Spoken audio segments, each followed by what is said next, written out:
Hi everyone, I know you are watching this content to accompany your sleep.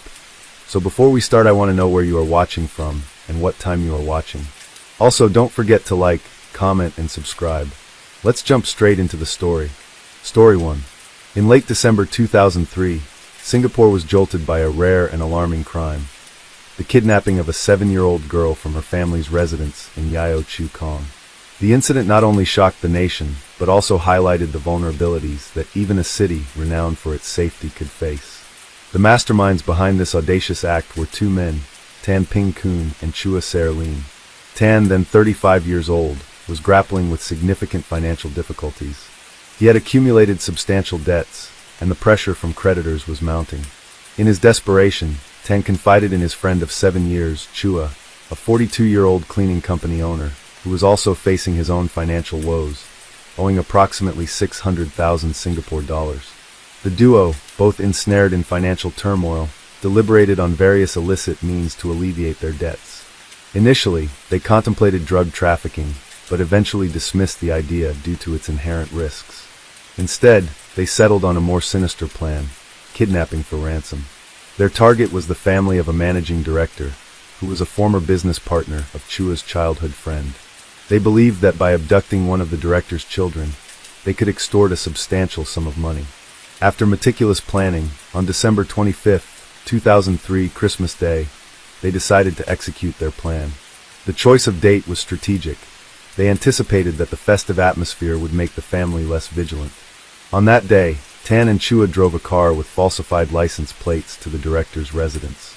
Observing that the gate was open and the household was engrossed in preparations for a Christmas party, Chua donned a mask and stealthily entered the premises. He swiftly abducted the 7-year-old daughter from the living room and hurried back to the car, where Tan was waiting. They sped away, but their actions did not go unnoticed. The girl's brothers and a catering assistant witnessed the abduction.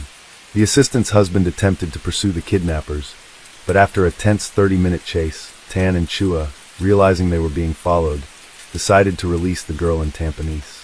Miraculously, she was unharmed and was soon reunited with her family. Undeterred by their initial failure, Tan and Chua contacted the girl's father the following day, demanding a ransom of 1 million Singapore dollars and threatening harm if their demands were not met. The father, cooperating with the police, negotiated the ransom down to 70,000 Singapore dollars. On December 27, 2003, the ransom was delivered at a predetermined location on the Pan Island Expressway. Unbeknownst to Tan and Chua, the police had been monitoring their movements. Shortly after collecting the money, both men were apprehended in Tampines. The arrest of Tan and Chua sent ripples through Singaporean society. Kidnappings were exceedingly rare in the city-state, and the brazenness of the act, especially during a festive period, left many in disbelief. The media extensively covered the case, delving into the backgrounds of the perpetrators and the circumstances that led them to commit such a heinous crime. As the legal proceedings commenced, the public awaited justice. The case served as a stark reminder of the lengths to which individuals might go when driven by desperation.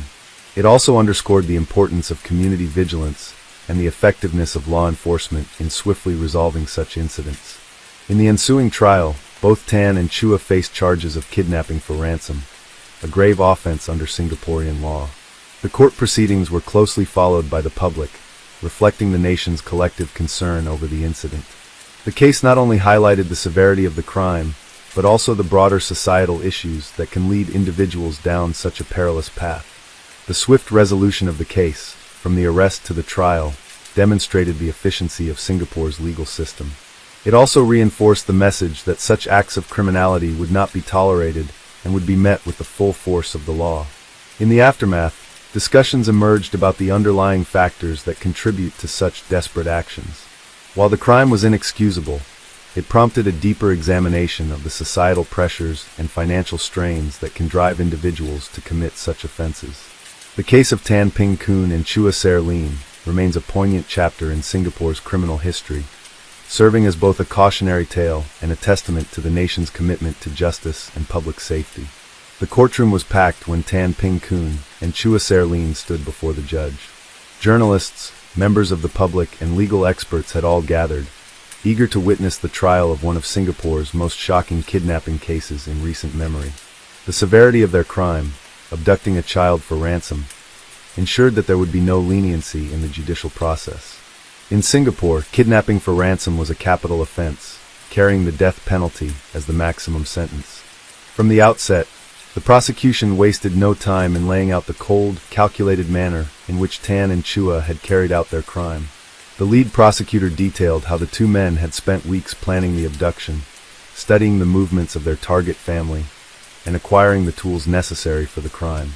Chua had purchased a mask and gloves to conceal his identity, while Tan had altered the license plates of their vehicle to avoid detection. The prosecution emphasized that this was no impulsive crime, but a premeditated act driven by greed and desperation.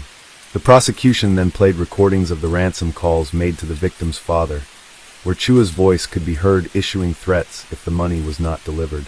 The courtroom fell silent as the chilling words echoed through the speakers. "Don't try anything stupid. We are watching. If you call the police, you will regret it." The victim's father, a well-respected businessman, took the stand to recount the horrifying hours he spent negotiating with the kidnappers. He described the terror that gripped him as he pleaded for the safe return of his daughter. His voice trembled as he recalled the moment he received confirmation that his little girl had been found, unharmed but deeply shaken. The young victim herself did not testify in court, as child psychologists advised against subjecting her to further trauma. However, statements from her brothers and other witnesses painted a vivid picture of the abduction. The catering assistant who had witnessed the kidnapping described how the masked man had moved swiftly, how the little girl had screamed, and how the entire household had been thrown into chaos in an instant. One of the most damning pieces of evidence presented by the prosecution was the surveillance footage from the ransom drop-off location. The grainy video showed Tan and Chua arriving in their vehicle, Tan stepping out to collect the bag filled with cash, and their hurried escape. Within minutes of collecting the money, undercover officers had begun tailing them, leading to their eventual capture in Tampines. Tan and Chua's defense lawyers attempted to argue that the crime was a result of extreme financial distress. They painted a picture of two men pushed to the brink by mounting debts and the pressure of creditors closing in. Tan's lawyer pleaded for the court to consider his client's mental state at the time, arguing that he had been consumed by desperation and had seen no other way out. Chua's defense was similar, with his lawyer arguing that his client had been influenced by Tan's manipulations and was not the true mastermind of the operation. However, the prosecution swiftly dismantled these claims. Financial hardship, they argued, did not justify the deliberate planning and execution of a serious crime. Many Singaporeans struggled with debt, but few resorted to abducting children for ransom. The prosecution also highlighted Chua's criminal history. Though not extensive, he had prior run-ins with the law, including charges related to fraud. This, they argued, indicated a pattern of behavior in which Chua was willing to break the law for personal gain. The judge listened intently as both sides presented their arguments. Despite the defense's efforts, it was clear that public sympathy was not on the side of the accused. The media had portrayed them as dangerous criminals, and the evidence against them was overwhelming. Throughout the trial, Tan appeared emotionless, while Chua looked visibly distressed. He occasionally glanced toward his family members seated in the courtroom, his eyes betraying a mix of shame and fear. He had known the risks of their plan, but now, facing the harsh reality of the consequences, the weight of his actions seemed to be sinking in. As the trial progressed, experts weighed in on the impact of the crime on the victim. Child psychologists testified about the long-term psychological effects of kidnapping, emphasizing that while the girl had been physically unharmed, the trauma she had experienced could take years to heal. She had suffered from nightmares and severe anxiety in the weeks following the incident, refusing to be left alone and constantly seeking reassurance from her parents. Beyond the personal impact on the victim's family, the case also sent shockwaves throughout Singapore. The nation, known for its low crime rates and strict laws, was unaccustomed to high-profile kidnappings. Parents became more vigilant, schools increased security measures, and public discussions about safety measures became more frequent. The police department received both praise and scrutiny. While they had successfully apprehended the criminals and recovered the ransom money, some questioned whether the authorities should have acted more aggressively to prevent the crime in the first place. The government responded by reassuring the public that Singapore remained one of the safest countries in the world. However, officials also acknowledged that complacency could be dangerous. The case highlighted the need for continued vigilance, both from law enforcement and the public, to prevent similar incidents in the future. Meanwhile, in Changi prison, Tan and Chua awaited their sentencing. They knew the gravity of their crime and the likelihood of severe punishment. Singapore had little tolerance for violent crimes, and the law was clear. Kidnapping for ransom was punishable by death. Despite this, there were murmurs that the court might show some leniency. Some legal experts speculated that the fact that the victim had been released unharmed could work in their favor. Additionally, because their plan had been hastily executed and had ultimately failed, some believed the judge might opt for life imprisonment rather than capital punishment. As the trial neared its conclusion, one question loomed over the courtroom. Would Tan and Chua escape the gallows, or would they become a grim example of Singapore's unwavering stance against crime? The final verdict, set to be announced in the coming days, would determine not only their fate, but also send a message to anyone who might dare to commit such a crime in the future. The courtroom was silent as the judge prepared to deliver his verdict. The case of Tan Ping Koon and Chua Ser Lin had captivated the nation for weeks, with every major news outlet covering the details of the crime, the trial, and the legal arguments presented by both sides. Now, the moment of reckoning had arrived. The judge began by acknowledging the severity of the offense. Kidnapping for ransom was one of the most serious crimes under Singaporean law, punishable by death. The very act of abducting a child, even if no physical harm had come to her, was an offense that instilled fear and disrupted the peace and security of the nation. The crime was not only premeditated, but carried out with clear intent, to extort money from a terrified family under the threat of harm. Tan Ping Koon and Chua Ser Lin stood motionless as the judge continued.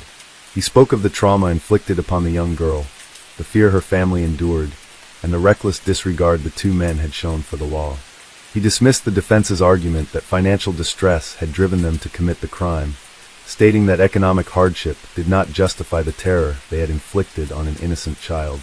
When the judge finally pronounced the sentence, the courtroom collectively held its breath. Tan and Chua were found guilty of kidnapping for ransom. However, rather than sentencing them to death, the judge opted for life imprisonment with caning, Tan receiving the maximum of 24 strokes, while Chua was sentenced to 20. The decision was a rare one. While Singapore's legal system was known for its harsh stance on serious crimes, there had been instances where judges exercised discretion, particularly when mitigating factors were present. In this case, the fact that the child had been released unharmed, combined with the relatively short duration of the abduction, likely influenced the court's decision. Nonetheless, life imprisonment meant that both men would spend the rest of their days behind bars, a fate that many considered worse than death. As the verdict was read, Chua lowered his head, his shoulders slumping in defeat. Throughout the trial, he had appeared visibly more remorseful than Tan, occasionally exchanging glances with his family members in the courtroom. Now, he seemed to fully grasp the gravity of his punishment. Tan, on the other hand, remained stoic. He did not react, did not flinch, and did not show any visible emotion. Whether it was resignation, defiance, or simply shock was unclear. Outside the courtroom, the public reaction was swift and divided. Some believed that justice had been served, that life imprisonment was a fitting punishment for the crime. Others argued that the men should have received the death penalty to send a stronger message against such acts in the future. Legal experts debated whether the judge's decision marked a shift in how Singapore handled serious crimes, or if it was simply a unique case with exceptional circumstances. The victim's family, while relieved that the ordeal was over, remained shaken. Although their daughter had been physically unharmed, the psychological scars would take time to heal. In interviews following the trial, the girl's father expressed gratitude to the authorities, but also voiced a hope that no other family would have to endure what they had gone through. Meanwhile, within Singapore's prisons, Tan and Chua adjusted to their new reality. Life imprisonment in Changi prison was harsh. The days were long and monotonous, marked by hard labor and strict discipline. The caning sentence, a brutal punishment that left permanent scars, was carried out shortly after sentencing. Inmates who underwent judicial caning often described it as the most excruciating pain they had ever experienced. The impact of each stroke, delivered with precision by a trained officer, could tear through flesh, leaving deep wounds that took weeks to heal. It was a punishment designed not only to penalize, but to serve as a lifelong reminder of their crimes. For Tan and Chua, prison life offered little solace. There were no luxuries, no comforts, and no hope of early release. In Singapore, life imprisonment meant exactly that, spending the remainder of one's natural life behind bars, unless the president granted clemency, a rare occurrence in such serious cases. Over time, both men faded from public consciousness. The media moved on to other stories, and the kidnapping case that had once dominated headlines became just another chapter in Singapore's criminal history. But within Changi Prison, the consequences of their actions remained inescapable. Tan, who had been the primary instigator of the crime, maintained a hardened demeanor in prison. He spoke little and kept to himself, his past life as a gambler and businessman now a distant memory. Chua, however, struggled. Those who encountered him within the prison walls described a man weighed down by regret, who often spoke of the family he had let down and the life he had thrown away. Outside, Singapore remained as vigilant as ever. The case had reinforced the nation's commitment to maintaining law and order. Parents became more protective of their children, schools implemented stricter security measures, and authorities continued to monitor any signs of organized criminal activity. For the victim, time helped heal the wounds, but the memories of that terrifying day would never fully disappear. She grew up knowing that for a brief moment in her childhood, she had been at the center of a national crisis, that her life had been used as a bargaining chip by two desperate men. Though she would move on, attend school, and eventually build a life of her own, the echoes of the past would always remain. The case of Tan Ping Kun and Chua Ser Lin was a stark reminder that crime, no matter how rare in a place like Singapore, could still rear its head. But it also reaffirmed the swift and unyielding nature of justice in the city-state. The two men had gambled with their freedom, and they had lost everything. And as the years passed, their names became little more than a cautionary tale. Two men who had chosen the wrong path and paid the ultimate price. Story 2. In January 2004, Indonesia was rocked by a high-profile criminal case that captured the nation's attention. The incident involved a violent confrontation between two notorious gang leaders, John K. and Basri Sengaji, both of whom were well-known figures in Jakarta's underworld.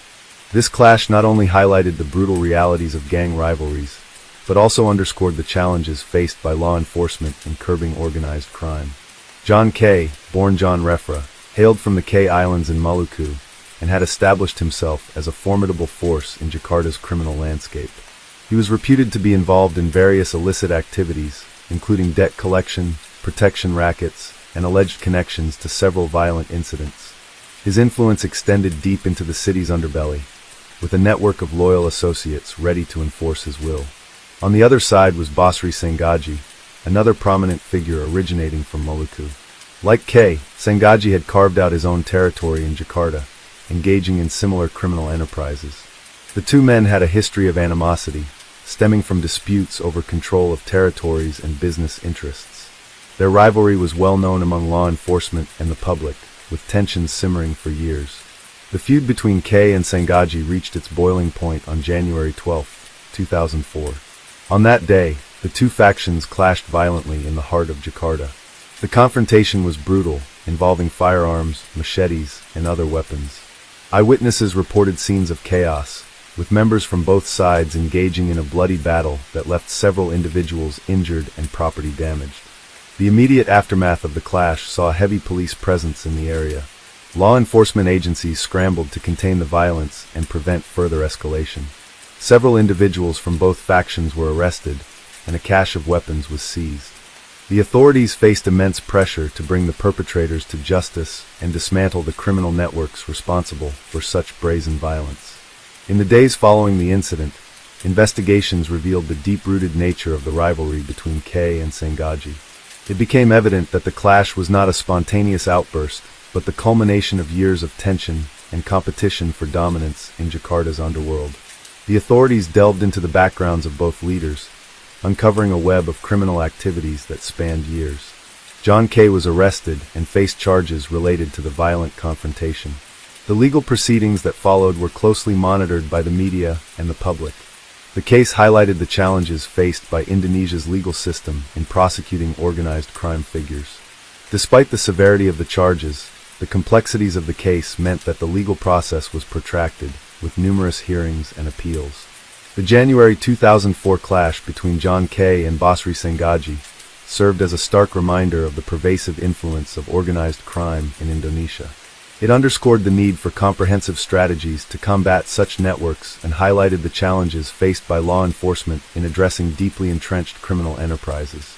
The incident also prompted discussions about the socio-economic factors that contribute to the rise of such figures and the systemic changes needed to prevent similar occurrences in the future. In the years that followed, both John Kay and his associates continued to be subjects of law enforcement scrutiny.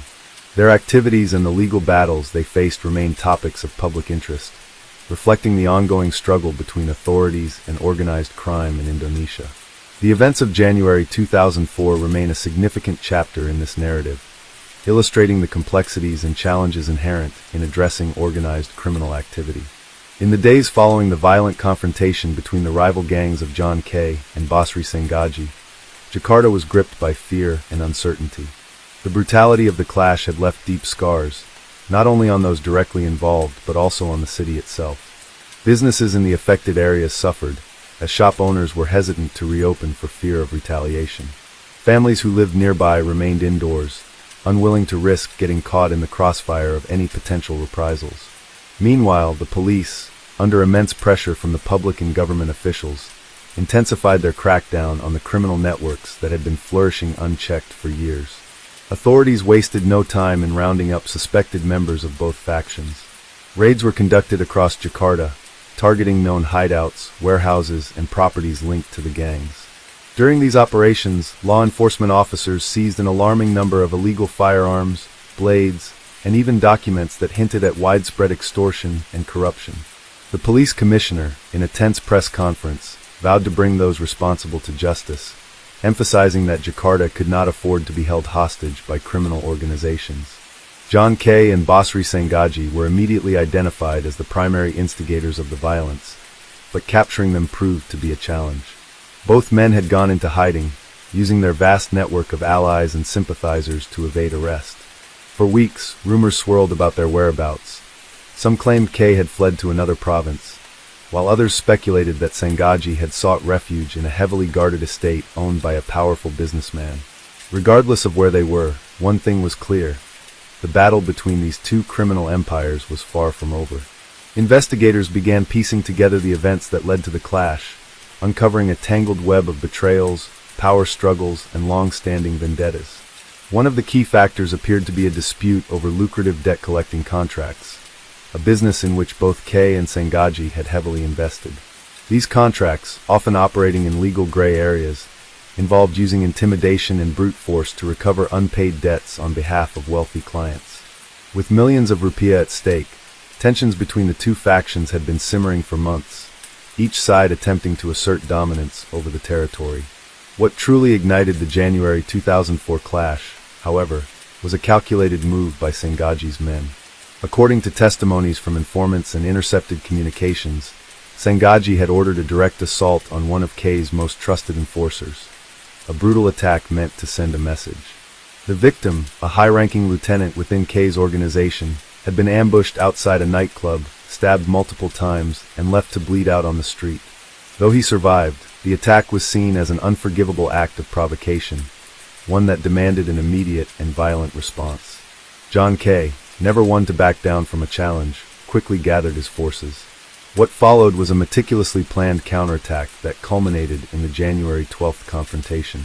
Unlike previous skirmishes between the two groups, which had been relatively contained, this battle erupted in a densely populated area, making it impossible for authorities to ignore. The fighting was savage, gunfire echoed through the streets, machetes clashed, and bystanders scrambled for cover as chaos unfolded. Several gang members on both sides were gravely injured, and at least one casualty was confirmed within hours. The intensity of the violence forced Jakarta's law enforcement to act swiftly. Special units were deployed, and within hours, they managed to break up the battle and apprehend several individuals from both factions. Yet, despite the numerous arrests, both Kay and Sengaji managed to slip through the cracks, vanishing into the shadows of the city they had long controlled. For weeks, the police pursued every lead in an attempt to track them down. Surveillance teams monitored suspected safe houses, undercover officers infiltrated known criminal circles, and pressure was placed on anyone believed to be aiding the fugitives.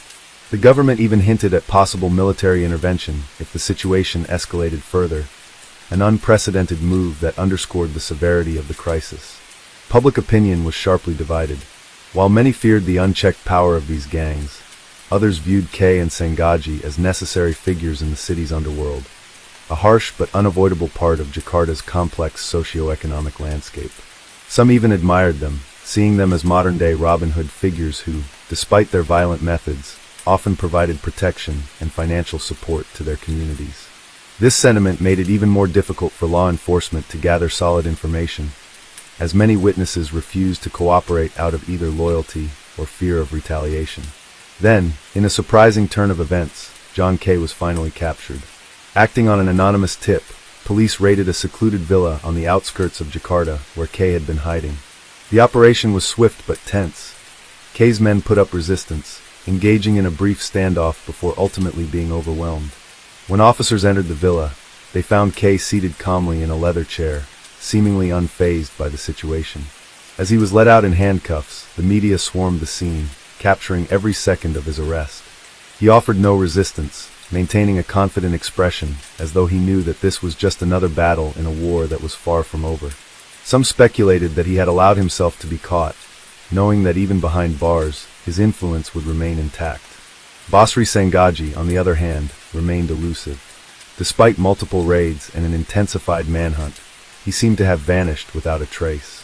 Rumors circulated that he had fled the country, while others suggested that he was still within Indonesia, protected by powerful allies. Law enforcement continued their pursuit, but as weeks turned into months, the trail grew colder, leaving many to wonder if he would ever be found. With John Kay in custody, prosecutors began preparing their case. He was charged with multiple offenses, including inciting violence, illegal possession of weapons, and orchestrating organized crime activities. The trial that followed would become one of the most closely watched legal battles in Indonesian history, drawing intense media coverage and public scrutiny. But even as Kay sat in a prison cell awaiting trial, the underworld he had helped build did not crumble. His men remained loyal, and his influence still lingered in Jakarta's dark corners. Without a decisive blow to dismantle his empire, many feared that it was only a matter of time before the cycle of violence resumed. And as for Basri Sengaji, his absence left an eerie void, one that would either signal his eventual return or the emergence of a new, even more ruthless player in Jakarta's criminal underworld. As John Kay sat in his prison cell awaiting trial, the underworld of Jakarta remained as volatile as ever. His arrest had sent shockwaves through the criminal network, but it had not destroyed it. If anything, his temporary absence created a power vacuum, one that multiple factions, both old and new, were eager to fill. The streets buzzed with speculation. Some believed that Kay's organization would collapse without his direct leadership, while others were certain that his influence was far from over. Those loyal to him continued to operate in the shadows, ensuring that the business of debt collection, extortion, and protection rackets remained uninterrupted. Even behind bars, Kay still had the ability to communicate with his people through a network of trusted intermediaries. Meanwhile, Basri Sengaji remained missing, and his disappearance only added to the uncertainty. For months, police pursued every possible lead, but Sengaji was nowhere to be found. Some believed he had fled to another country under a false identity, aided by his wealthy and well-connected allies. Others whispered that he had been secretly eliminated by his own men, who saw his growing recklessness as a threat to their survival. There were even those who suggested that he was still in Jakarta, lying low and waiting for the perfect moment to strike back. Without a clear leader on either side, a quiet but tense standoff settled over the criminal underworld. The chaos of open gang warfare had momentarily subsided, but everyone knew that it was only temporary. In the absence of direct conflict, the struggle for dominance had shifted to the shadows.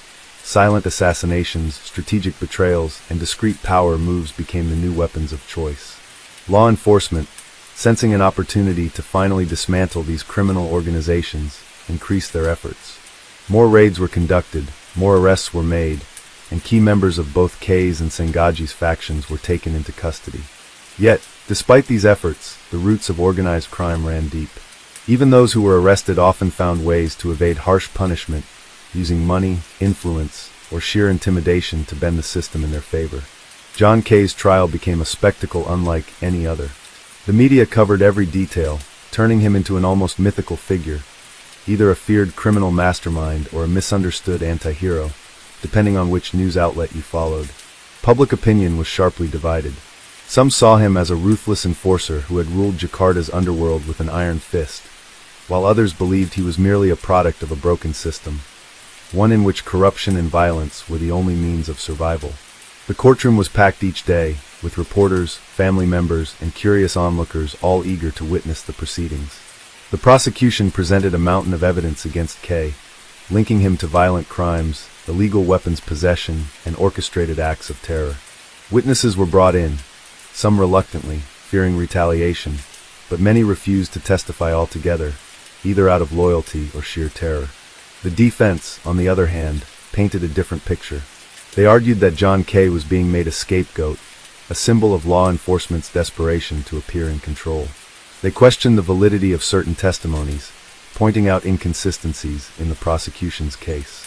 They even suggested that the true orchestrators of Jakarta's violence remained at large, protected by powerful figures who had long evaded justice. Despite the intense legal battle, the outcome was inevitable. With overwhelming evidence stacked against him, John K. was found guilty on multiple charges. The judge handed down a lengthy prison sentence, ensuring that he would remain behind bars for many years to come. But even as the verdict was read, there was no celebration, no sense of finality. Everyone in the courtroom knew that K's imprisonment did not mean the end of the war. It simply meant that the battle lines had shifted.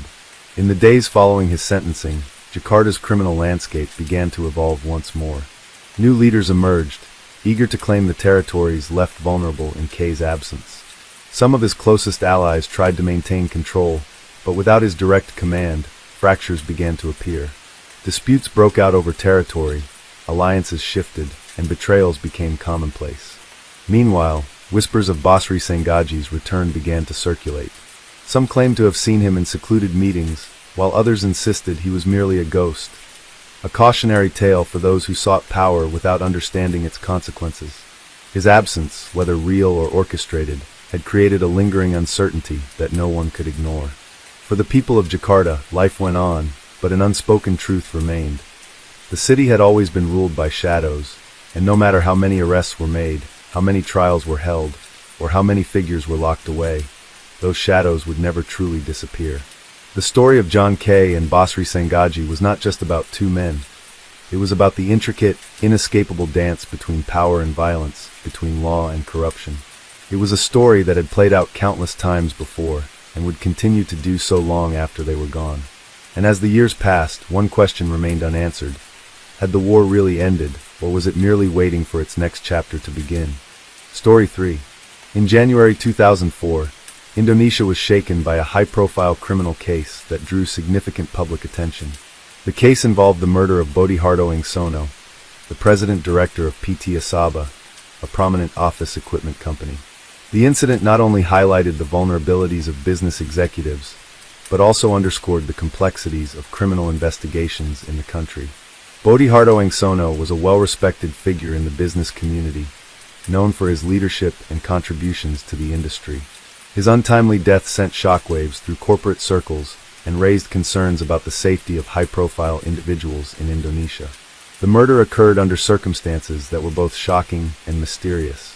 Initial reports indicated that Ingsono had been the victim of a targeted attack, leading to widespread speculation about the motives behind the crime. Was it a case of business rivalry, a personal vendetta, or something else entirely? These questions loomed large as the investigation commenced. Law enforcement agencies faced immense pressure to solve the case promptly. The media closely followed every development, and the public demanded justice for the slain executive. Investigators worked tirelessly, sifting through evidence, interviewing potential witnesses, and exploring various leads to piece together the puzzle surrounding Ingsono's death. As the investigation progressed, several individuals were identified as persons of interest. The authorities scrutinized Ingsono's professional and personal relationships, looking for any clues that might shed light on the motive and the perpetrator. The complexity of the case required a meticulous approach, as investigators had to navigate through layers of potential suspects and motives. In late January 2004, the case reached a pivotal moment when the primary suspect was brought to trial. The courtroom was packed with journalists, legal experts, and members of the public, all eager to witness the proceedings. The trial was expected to provide answers to the many questions that had arisen since the murder and to deliver justice for Bodihardo Sono. The prosecution presented a case built on a combination of forensic evidence, witness testimonies, and circumstantial evidence. They aimed to establish a clear link between the defendant and the crime, detailing the events leading up to the murder and the alleged motive behind it. The defense, on the other hand, sought to cast doubt on the prosecution's narrative, challenging the credibility of the evidence and presenting alternative explanations. As the trial unfolded, it became evident that the case was more intricate than initially perceived. New revelations emerged, adding layers of complexity to the narrative. The legal teams engaged in rigorous debates, each striving to sway the jury in their favor. The public followed the trial with keen interest, as it highlighted broader issues related to crime, justice, and security in Indonesia. The trial's outcome was eagerly anticipated, with many hoping it would bring closure to a case that had captivated the nation. Regardless of the verdict, the case of Bodihardo Sono's murder in January 2004 remains a significant chapter in Indonesia's legal history, reflecting the challenges and intricacies inherent in the pursuit of justice. The courtroom was silent as the prosecution began laying out the intricate details of the case. The lead prosecutor, a sharp-witted and methodical attorney, wasted no time in presenting the forensic evidence that tied the suspect to the murder of Bodihardo Sono. He described how the crime scene was meticulously examined, every piece of evidence scrutinized to establish a clear timeline of events. Blood spatter analysis suggested that the victim had been attacked from behind, possibly by someone he knew. The angle of the wounds indicated a precise and deliberate assault, further supporting the theory that this was a planned murder rather than a random act of violence. One of the key pieces of evidence was the murder weapon, a knife that had been found discarded in a nearby drain. Investigators had matched fingerprints on the handle to the primary suspect, a former employee of PT Asaba who had been dismissed under controversial circumstances. This individual, identified as Andika Pradipta, had worked under Sono for nearly a decade before being fired due to allegations of financial misconduct. The prosecution painted a clear picture of revenge, suggesting that Andika had nursed a deep-seated grudge against his former boss and had meticulously plotted his attack. Further supporting the prosecution's case was surveillance footage recovered from a nearby ATM. The grainy video showed a figure matching Andika's build walking toward Sono's residence on the night of the murder. Though the suspect's face was partially obscured by a cap, forensic experts had enhanced the footage, identifying key facial features that bore a strong resemblance to Andika. In addition to this, phone records showed that Andika had attempted to contact Sono multiple times in the weeks leading up to the murder, raising suspicions that he had been planning a confrontation. The prosecution then introduced witness testimonies to solidify their argument. A security guard stationed near the victim's home recalled seeing a man pacing near the entrance around the estimated time of death. Though he could not provide a clear description, he remembered the figure appearing tense and anxious. Another witness, a neighbor who had been walking her dog that night, testified that she had heard raised voices coming from the direction of Sono's house, followed by what sounded like a struggle. Moments later, she claimed to have seen a man fleeing the scene, though she admitted she was unable to identify him in the darkness. Despite the mounting evidence against Andika, the defense was quick to counter, arguing that the prosecution's case was circumstantial at best. The defense attorney, a seasoned litigator with a reputation for dismantling complex cases, pointed out inconsistencies in the prosecution's timeline. He argued that the forensic evidence, while compelling, did not definitively prove that Andika was the killer. The fingerprints on the murder weapon, he suggested, could have been transferred through secondary contact. Furthermore, he challenged the validity of the surveillance footage, arguing that its low resolution made it impossible to confirm the suspect's identity beyond a reasonable doubt. In an unexpected turn, the defense introduced an alternative theory. They proposed that Sono's murder was not an act of personal revenge, but rather a targeted hit orchestrated by unknown parties with a vested interest in silencing him. They cited Sono's involvement in multiple high-stakes business deals, some of which had reportedly involved disputes with powerful figures. Could it be possible that Sono had been killed not by an angry former employee, but by someone who wanted to eliminate him for financial or political reasons?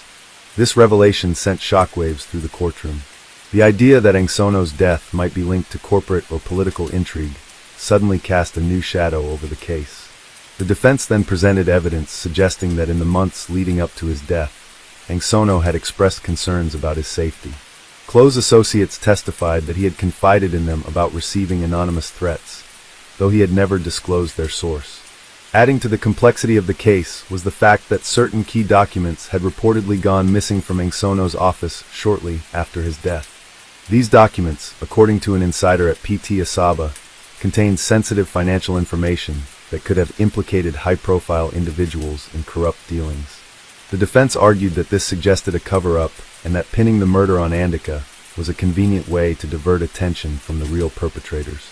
As the trial progressed, the public's perception of the case began to shift. What had initially seemed like an open-and-shut case of workplace revenge was now being viewed through a much more sinister lens. Was Andika truly guilty, or was he merely a scapegoat in a much larger conspiracy? If Angsono had been targeted for reasons beyond personal revenge, who stood to gain the most from his death? The prosecution remained steadfast, insisting that the evidence against Andika was too strong to ignore. They dismissed the conspiracy theory as an elaborate distraction, arguing that no tangible proof linked Angsono's business dealings to his murder. However, as more testimonies were heard, the line between fact and speculation became increasingly blurred. With each passing day, new revelations emerged, making it clear that the case was far more intricate than initially thought. Journalists covering the trial began uncovering additional details, some of which hinted at deeper connections between Angsono's work and influential figures in the business world. Yet, despite the swirling theories and counter-arguments, the central question remained unanswered. Who had truly killed Bodihardo Angsono, and why? As the trial neared its conclusion, the weight of the decision fell upon the jury. The evidence presented was compelling on both sides, but it was now up to them to determine whether Andika Pradipta was guilty beyond a reasonable doubt. If convicted, he faced the possibility of life in prison. But if acquitted, the case would remain an unsolved mystery, leaving many to wonder if justice had truly been served. The tension in the courtroom was nearly unbearable as the trial reached its final days. The air was thick with anticipation, a mix of frustration, intrigue, and doubt hanging over the proceedings. Each day, more members of the public gathered outside the courthouse, some convinced of Andika Pradipta's guilt, others believing he was merely a pawn in a much larger, more sinister scheme. Inside, the prosecution and defense prepared for their final arguments, knowing that every word they spoke could be the deciding factor in the jury's verdict. The prosecution stood firm in its stance. Andika had the motive, the opportunity, and the forensic evidence against him. In their closing statement, they reiterated the key points of their case. First, the fingerprints on the murder weapon. Though the defense had attempted to cast doubt on this evidence, the prosecution reminded the jury that Andika's prints were the only ones found, with no indication of secondary transfer. Second, the surveillance footage which, despite its graininess, showed a man with Andika's exact height, build, and gait walking toward Angsono's residence. Third, the financial records. An investigation had revealed that Andika had been struggling with debt after his dismissal from PT Asaba, further supporting the theory that he held a deep resentment toward his former boss. But perhaps the most damning piece of evidence was a witness statement from one of Andika's former colleagues. The witness, hesitant and visibly uncomfortable, testified that Andika had confided in him weeks before the murder, expressing his anger toward Angsono, and even making cryptic remarks about settling things once and for all. Though the defense objected, arguing that these statements were vague and open to interpretation, the damage had already been done. The prosecution argued that this, combined with the physical evidence, painted a clear picture of a man who had meticulously planned his revenge. When it was the defense's turn to present their closing argument, they knew they had to dismantle the prosecution's case piece by piece. They started with the surveillance footage, stating that in a city of millions, there were countless men who could have matched Andika's appearance. They pointed out that no direct footage captured the suspect entering Angsono's home or committing the crime, only that he had been in the general vicinity. They then revisited the missing financial documents from PT Asaba. If Angsono's murder had truly been a crime of passion, why had key company records vanished after his death? Why had Angsono been receiving threats in the months prior? If the prosecution truly believed this was a simple revenge killing, they argued, then they were ignoring the larger, more complex puzzle. The defense took a bold step, suggesting that if the jury had even the slightest doubt about Andika's guilt, they could not convict him. Reasonable doubt, the defense attorney stressed, is the foundation of justice. If there is any possibility that another hand was behind this crime, then you must give this man the benefit of that doubt. After weeks of grueling testimonies, forensic analyses, and passionate arguments, the case was handed over to the jury. The deliberation process was expected to be lengthy, as the weight of the decision was immense. For the first time in weeks, the courtroom sat in silence, waiting for the final outcome. Outside, news reporters debated the case, social media buzzed with theories, and the public remained deeply divided. Some saw Andika as a scorned employee who had lashed out in rage, while others believed he was a convenient scapegoat for a crime that had deeper, more dangerous roots. When the jury finally returned, the entire courtroom fell into hushed anticipation. The judge asked the foreperson to read the verdict. On the charge of murder in the first degree, the foreperson began, their voice steady yet tense. "We find the defendant." A long pause followed, the weight of the moment suffocating. "Not guilty." Gasps erupted throughout the courtroom, followed by murmurs and whispers. Andika's face remained emotionless for a moment, as if his mind struggled to process what had just happened. Then, as realization dawned, he let out an audible breath, tears forming in his eyes. The defense team patted him on the back in relief, while the prosecution stood frozen, stunned by the unexpected turn of events. The judge banged the gavel, calling for order as some members of the public voiced their outrage while others cheered. Andika was a free man, but the case itself was far from over. The verdict did not mean justice had been served. It only meant that the evidence presented was not strong enough to convict beyond a reasonable doubt. The media wasted no time dissecting the outcome. Some headlines declared it a failure of the justice system, while others praised the jury for not convicting without absolute proof. But one thing was certain: the murder of Bodhihardo Sono remained an open-ended mystery. If Andika had not committed the crime, then who had? And more importantly, would the real killer ever be found? For Andika, his nightmare was over, at least legally. But as he walked out of the courthouse, a free man for the first time since his arrest, he couldn't shake the feeling that his troubles were far from over. Cameras flashed in his face, reporters shouted questions, but one stood out above all. "If you're innocent, Mr. Pradipta, who do you think really killed Bodhihardo Sono?" Andika didn't answer. He simply looked ahead, his face unreadable. Perhaps he didn't know the truth. Or perhaps he did, and saying it out loud was far too dangerous. Story 4. In the early months of 2003, the city of Anshan in China's Liaoning province was a bustling industrial hub, known for its steel production and hard-working residents. Life in Anshan followed a predictable rhythm, with factory shifts dictating the daily routines of its inhabitants. However, beneath this veneer of normalcy, a series of sinister events began to unfold, events that would soon cast a shadow over the entire city. Zhou Wen, born in 1965 in Anshan, had recently been released from prison after serving time for an unrelated crime.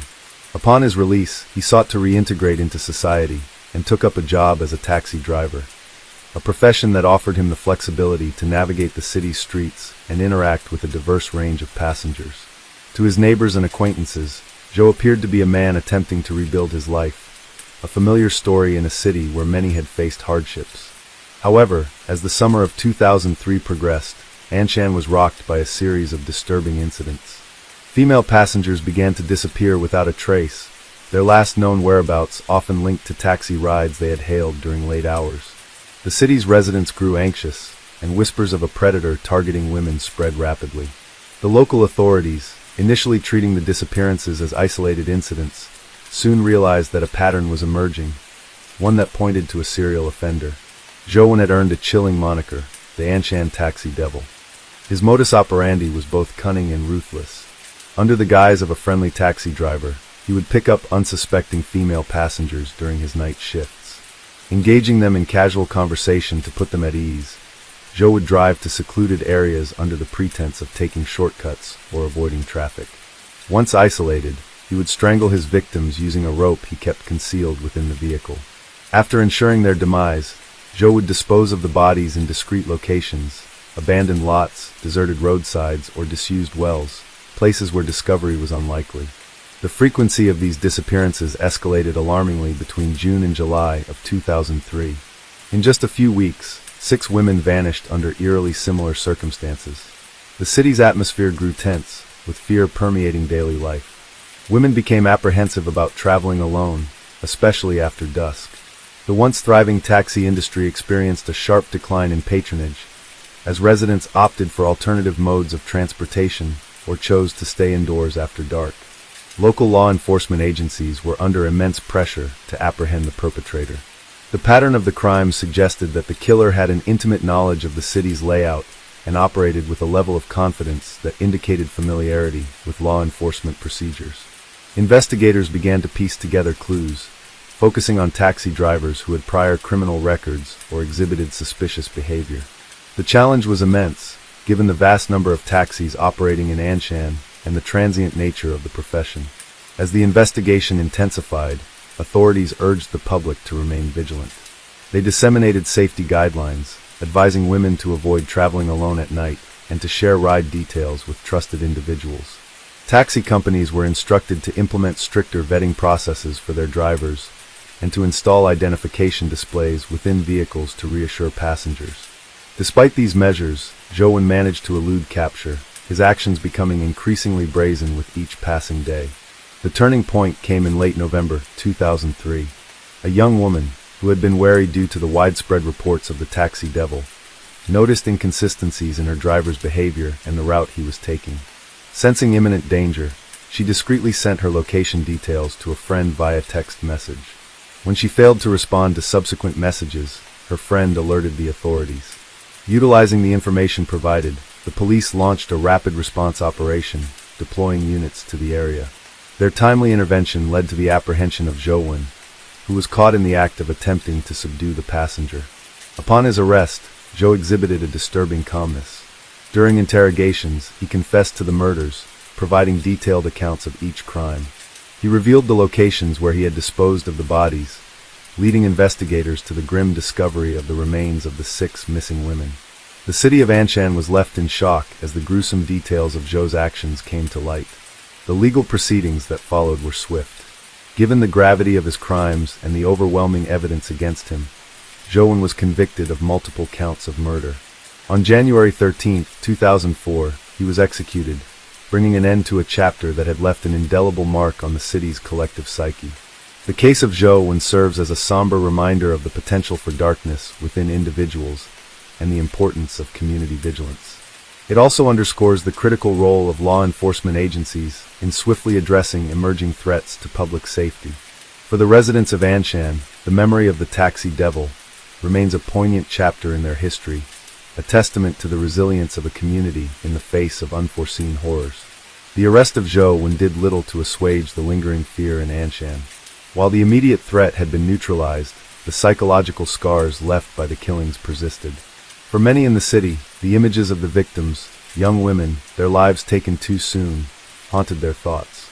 It was as if the streets of Anshan, once bustling with activity, had become a place of quiet dread, a reminder that evil could lurk in the most unexpected places.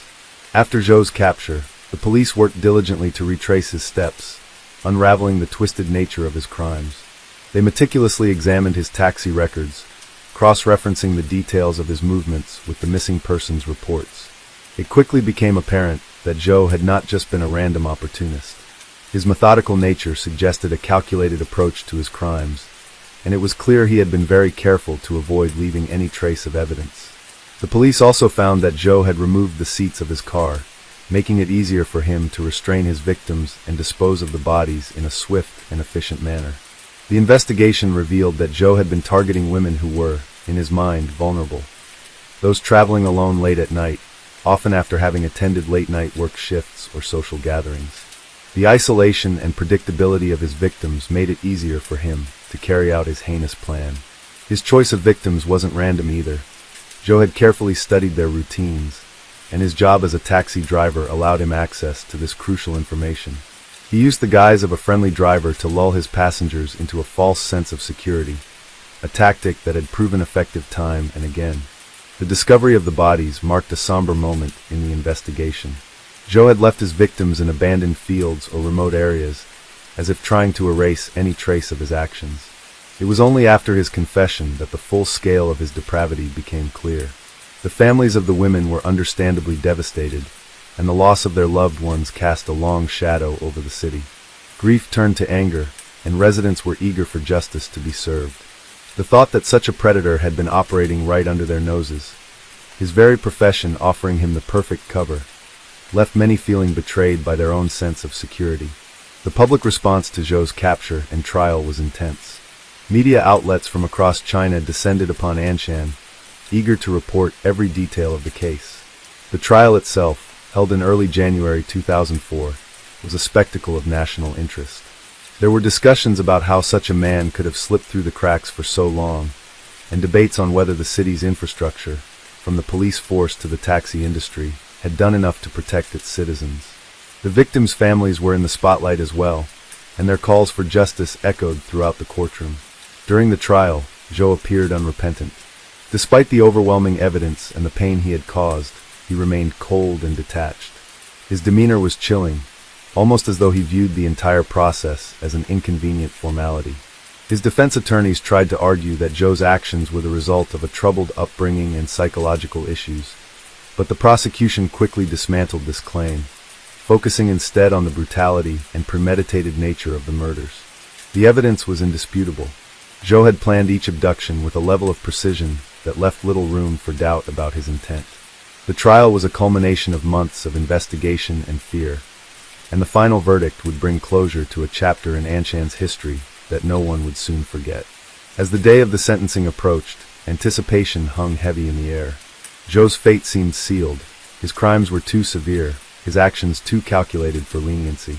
In the weeks leading up to his execution, discussions about the death penalty were rampant. For many, it seemed the only fitting punishment for such a heinous act. Zhou's execution, carried out in mid-January 2004, was a grim and final statement from the state that it would not tolerate such barbarity. As he was led to the execution chamber, Zhou showed no emotion. Some in the crowd speculated that he was either too detached to care, or that he had simply come to terms with the inevitability of his fate. Others wondered if, in the final moments of his life, he might have experienced even a fraction of the fear and helplessness that his victims had endured. While the streets of Anshan slowly returned to a semblance of normality, the impact of Zhou Wen's crimes lingered. The city had been forced to confront an uncomfortable truth, that a predator had lived among them, hiding in plain sight. In the aftermath, there were calls for greater accountability within the taxi industry, including more stringent checks on drivers and better systems to track their movements. The authorities were also urged to improve their efforts in preventing such crimes, implementing new protocols for investigating missing persons, and ensuring that public safety remained a priority. But for the families of the victims, no amount of reform could bring back their daughters, their sisters, or their friends. Their grief was a constant companion, and the community, though healing, would never be the same. The memory of Zhou Wen and his cold, methodical killings would remain etched in the collective consciousness of Anshan. It would be a haunting reminder of the fragility of life and the dangers that lurk in unexpected places. The case of Zhou Wen ultimately became a significant chapter in China's criminal history, not just for the horror of the crimes themselves, but for the way in which it exposed vulnerabilities in the systems meant to protect the public. The tragedy brought communities together in ways they had never imagined, and while justice had been served, it left a deep scar on the city of Anshan that time could not fully erase. In the years following Zhou Wen's execution, the city of Anshan slowly began to recover, though it would never be the same. The echoes of his crimes lingered in the streets, the vacant eyes of his victims forever etched in the minds of the city's residents. The tragedies had left an indelible mark on Anshan's collective psyche, a deep scar that reminded everyone of the darkest capabilities of human nature. Yet, with time, life moved forward. The taxi industry in Anshan was revamped, new regulations were implemented, and safety measures became stricter. Authorities worked harder to build trust in a community that had been shattered by betrayal. But despite these efforts, there was a lingering sense of unease. The knowledge that someone like Zhou Wen had existed among them, hiding in plain sight, had made everyone more cautious, more aware of the risks that might lie behind the familiar. For Zhou Wen's victims' families, healing was a slow and painful process. They found themselves trapped in a cycle of grief and longing, the deep wound of loss never fully closed. They spoke of their daughters with love and sadness, recounting their memories with a mixture of joy and sorrow, forever haunted by the lives that had been cut short. They spoke about their hope that their loved ones would never be forgotten, that their stories would serve as a reminder to the community of the importance of safety, vigilance, and care. While the case was closed in the eyes of the law, for the families, the loss was ongoing, a personal devastation that no verdict could heal. Over the years, Anshan saw changes, though it took time. The once bustling streets now carried an undertone of caution as people thought twice before getting into a taxi, particularly when traveling alone at night. The community, scarred by the events of the summer of 2003, became closer-knit, protective of one another. There was a collective effort to look out for each other, to not allow the darkness to cloud their way of life. It was as though the city had become a little quieter, a little more somber, and in its quietness, there was an almost tangible sense of shared loss. The police force, once under intense scrutiny for its inability to prevent the murders, began to reform. More resources were allocated to criminal investigations, and the public's trust in law enforcement began to recover. There were no more reports of taxi drivers being the perpetrators of heinous acts, and many in the city came to see the reforms as necessary, if painful, steps toward preventing a tragedy like Zhou Wen's from ever happening again. But the scars left by Zhou's actions weren't just on the families of his victims, they were on the very fabric of Anshan itself. For the police officers who had investigated the case, the memories of late nights spent combing through evidence, following every lead, and eventually confronting the horror of Zhou Wen's confession, were not ones that would fade quickly. They too carried the burden of those lost lives, the weight of the city's collective grief resting on their shoulders. In the years following the trial, Zhou Wen's name became a chilling reminder of the capacity for evil that could lie beneath a seemingly ordinary exterior. His past, his troubled childhood, and his time spent in prison became topics of discussion among criminologists, psychologists, and the public alike. Many wondered how such a man could turn into a monster, how the good-natured facade of a taxi driver could mask such a horrific reality. His case was used in criminology textbooks as a cautionary tale about the importance of understanding the psychological profiles of criminals and the need for vigilance in every corner of society. Despite his execution, Zhou Wen's legacy was far from over. As Anshan's residents continued to rebuild their lives, his crimes remained a painful chapter in the city's history. For years after the incident, the fear that gripped the city during the summer of 2003 would resurface during times of uncertainty, and whispers of the taxi devil would still make their way through the streets, especially at night. Parents would warn their children to never take a taxi alone, to always stay in groups or take public transport. In a strange and tragic way, Zhou Wen's crimes became a part of the city's collective memory. Anshan would always remember the fear it had endured, the uncertainty, and the immense grief that followed in the wake of his actions. But it also remembered the strength of its community, its resilience in the face of horror, and the determined efforts to rebuild and move forward. While the city had been rocked to its core, it had not broken. It had become a place where people held their loved ones a little closer, where every taxi ride was no longer a simple journey, but a reminder of the importance of vigilance and trust. And so the case of Zhou Wen became more than just the story of a killer. It became the story of a community that learned to live with its trauma, to rebuild its sense of security, and to never forget the lives lost in the most brutal of ways. Anshan may have healed, but the memory of the taxi devil and the 6 lives he destroyed would never truly fade. It would remain in the heart of the city, a haunting but necessary reminder that safety is fragile, and that sometimes, even the most ordinary faces can conceal the darkest of hearts. Story 5. In January 2004, a significant legal battle unfolded in the United States that would have lasting consequences for the nation's approach to tribal sovereignty and criminal law. The case of United States versus Lara became a defining moment in the ongoing struggle between federal and tribal jurisdictions. Billy Joe Lara, a member of the Spirit Lake Sioux tribe, found himself at the center of a legal dispute after being charged with assaulting a federal officer on the Spirit Lake Indian Reservation in North Dakota. The reservation, like many others, operates under both tribal and federal legal systems, leading to the complex issues that would soon arise in court. Before the federal charges were brought against him, Lara had already been prosecuted by the tribe for the same incident, pleading guilty to the charges. However, he later contested the federal prosecution, claiming that it violated the double jeopardy clause of the Fifth Amendment, which prohibits an individual from being tried twice for the same offense. Lara's defense argued that because the tribe had already handled the case, the federal government should not have been allowed to prosecute him again for the same crime. The crux of the case was a legal principle known as the dual sovereignty doctrine.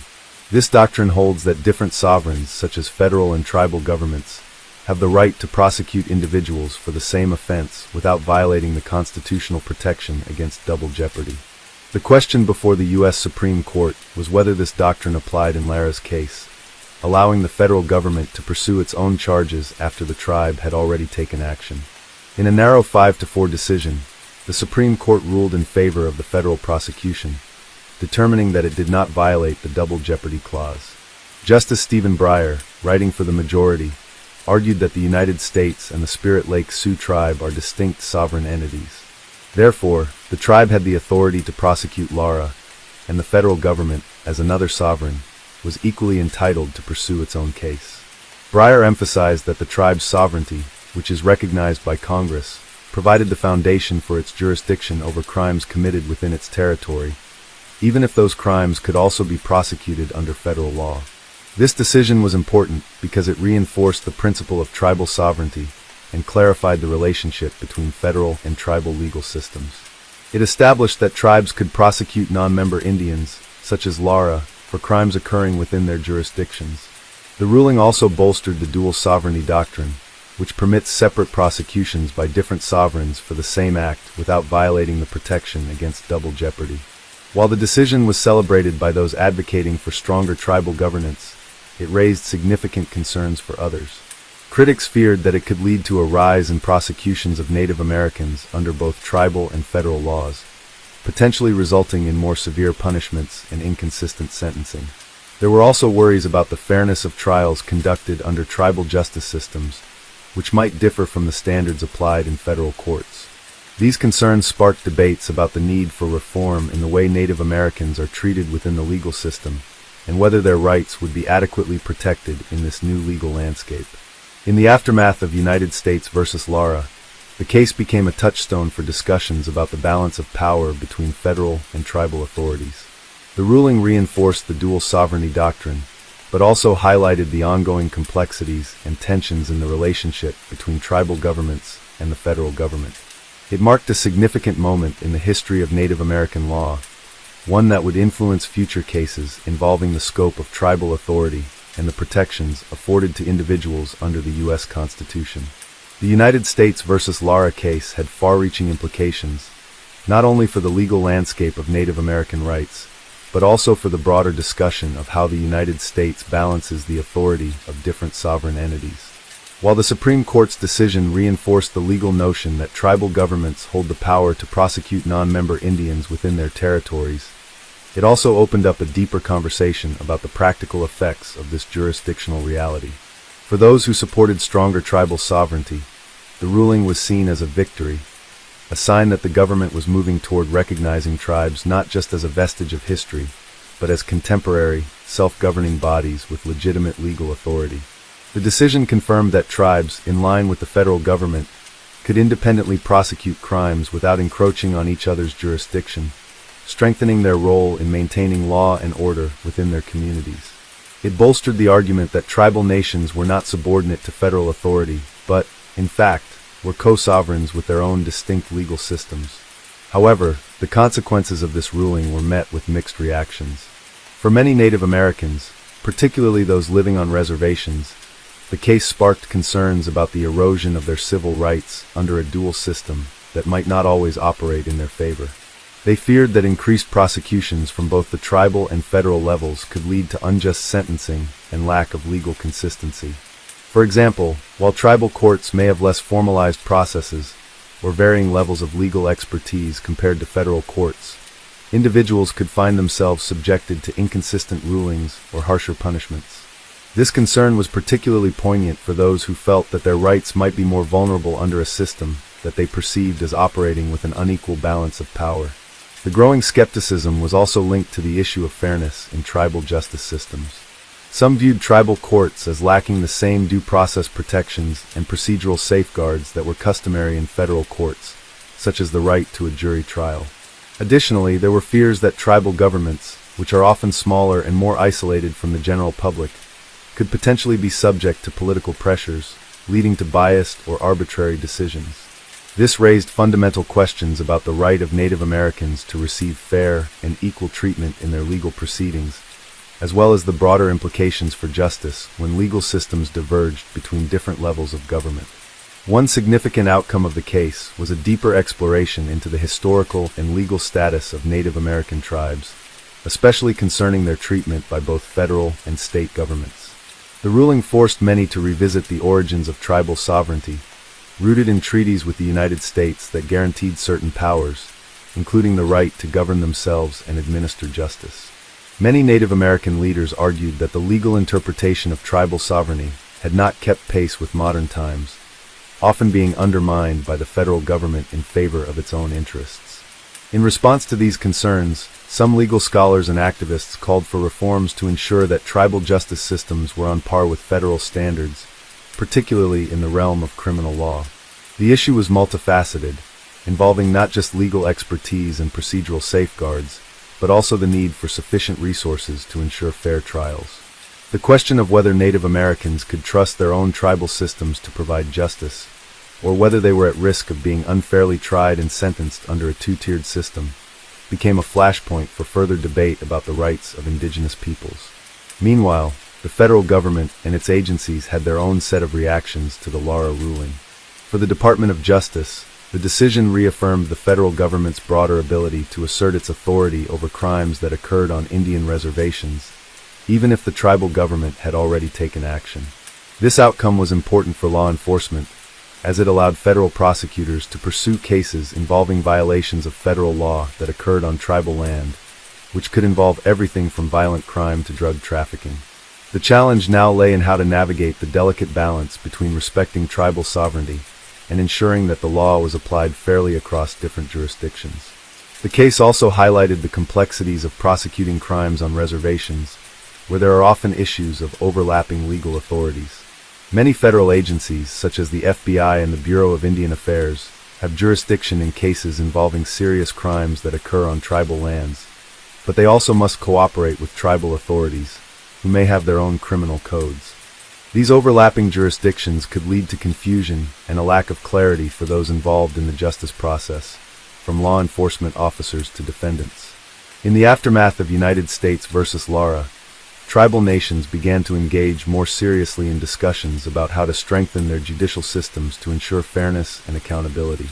This included pushing for reforms in tribal court practices, improving legal training, and increasing access to resources for legal defense.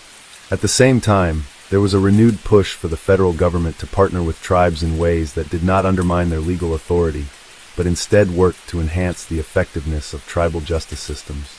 While the case was seen as a legal victory for the federal government in asserting its jurisdictional rights, it also demonstrated the complex relationship between Native American tribes and the broader legal system. The Lara decision reinforced the idea that tribal nations have a significant role to play in their own governance, but it also underscored the ongoing tension between federal and tribal sovereignty that would continue to evolve over time. The decision marked a crucial moment in the history of Native American law, illustrating the intricate legal challenges that continue to shape the relationships between indigenous communities, the federal government, and the U.S. legal system. In the years following the United States versus Lara decision, the legal and social implications continued to unfold across the nation, especially within Native American communities. The ruling, while reinforcing the importance of tribal sovereignty, sparked deeper conversations about the balance between justice, fairness, and the complexities of dual sovereignty. As both federal and tribal governments continued to navigate the overlapping jurisdictions, it became clear that the relationship between these entities would need to be carefully managed, with attention to the rights of individuals caught within the web of multiple legal systems. For many Native Americans, the case was a reminder of the power struggle that has long existed between their communities and the federal government. It highlighted the unique position that tribal nations occupy in the American legal landscape, where they are simultaneously recognized as independent governments with the right to govern their own territories while also being subjected to the overarching authority of federal law. This dual status left many in a precarious position, as the very sovereignty that allowed them to pursue justice in their own way could be undermined by federal interests that did not always align with the needs of the people they were meant to serve. The case also sparked discussions about the broader implications for Native American communities beyond the confines of legal jurisdiction. Many felt that their rights had been continually overlooked, both by the federal government and by the general public, who often misunderstood or misrepresented the complexities of tribal governance. There were calls for greater recognition of Native American traditions and practices, particularly in the realm of justice, as well as for reforms that would ensure that tribal members were given a fair opportunity to participate in and benefit from the legal system. This included advocating for stronger representation in legal proceedings and access to resources that would allow tribal nations to strengthen their judicial systems and meet the needs of their people. Despite the challenges, there was an undeniable sense of resilience within many tribal communities. For all the obstacles that had been put in place by a system that was historically dismissive of Native American rights, the decision in United States versus Lara was viewed by many as a necessary step toward a more equitable future. It reaffirmed the right of tribes to govern themselves and make decisions about their legal systems, even in the face of federal oversight. It served as a reminder that the fight for Native American rights, though difficult, was far from over. The legal world, too, was forced to confront its role in the treatment of Native American individuals and communities. Lawyers, judges, and lawmakers had to consider how the existing legal frameworks could be reformed to better accommodate the unique legal systems of tribal nations, while still maintaining consistency with federal laws. This led to an increased focus on improving the relationship between federal and tribal entities, with many advocates pushing for greater cooperation and respect for the sovereignty of tribal nations. At the same time, the public conversation around United States versus Lara extended beyond the realm of legal professionals and Native American leaders. It became part of a broader dialogue about the justice system's treatment of indigenous peoples in the United States, sparking interest among academics, social activists, and the general public in issues of racial inequality, the rights of marginalized communities, and the ability of legal systems to adapt to the needs of those it serves. The case raised questions about fairness in the justice system, and how the U.S. could better uphold the promises of equality and justice for all, regardless of ethnicity or status. In the years that followed, the legacy of Lara was shaped by both the legal and social responses to the ruling. Tribal nations began to pursue greater reforms within their own judicial systems, pushing for modernized laws and policies that reflected the current needs of their communities. The federal government, in turn, began to take steps to ensure that tribal nations had access to the resources and support needed to implement these changes. The issue of tribal sovereignty was not one that could be solved with a single court decision, but Lara served as a starting point for ongoing conversations about how the United States could better honor the rights of Native American tribes while ensuring that their citizens received the full protections guaranteed by the U.S. Constitution. The impact of the case extended beyond legal circles. It contributed to a broader awareness of Native American issues, fostering discussions about history, power, and the rights of indigenous peoples. It also shed light on the often overlooked struggles faced by Native American communities, particularly when it comes to navigating complex legal and political systems that have historically marginalized them. As a result, many Native American leaders began to take an active role in shaping future legal frameworks that would ensure their communities' rights were respected and their voices were heard in the halls of justice.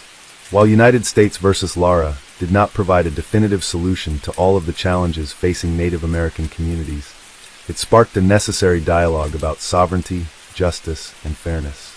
It brought attention to the complexities of the U.S. legal system as it pertains to indigenous peoples, highlighting the need for continued reforms and a more inclusive approach to justice. The case remains a critical turning point in the history of Native American law, a reminder of both the progress that has been made and the work still left to be done in the pursuit of equality, justice, and self-determination for Native American tribes. As the years go by, the legacy of the Lara decision continues to shape how tribal sovereignty is understood and respected, not just by the federal government, but also by tribal nations themselves.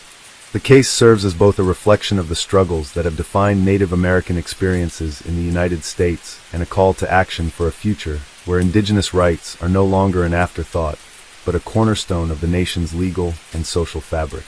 Story 6. In January 2004, Japan was shaken by a tragic and unsettling case that would leave lasting impacts on its society and legal system. The murder of 21-year-old student Misato Harada in the village of Miho, Tochigi Prefecture, became a widely covered and harrowing case that drew national attention. Misato Harada was a diligent and promising student who disappeared on January 10, 2004. Her family and friends were immediately concerned, as it was completely out of character for her to vanish without any communication. Days passed, and the search for her intensified. Sadly, her lifeless body was discovered in a river near Miho, and the findings were horrifying. The autopsy confirmed that she had been brutally raped and murdered, suffering multiple stab wounds and signs of strangulation.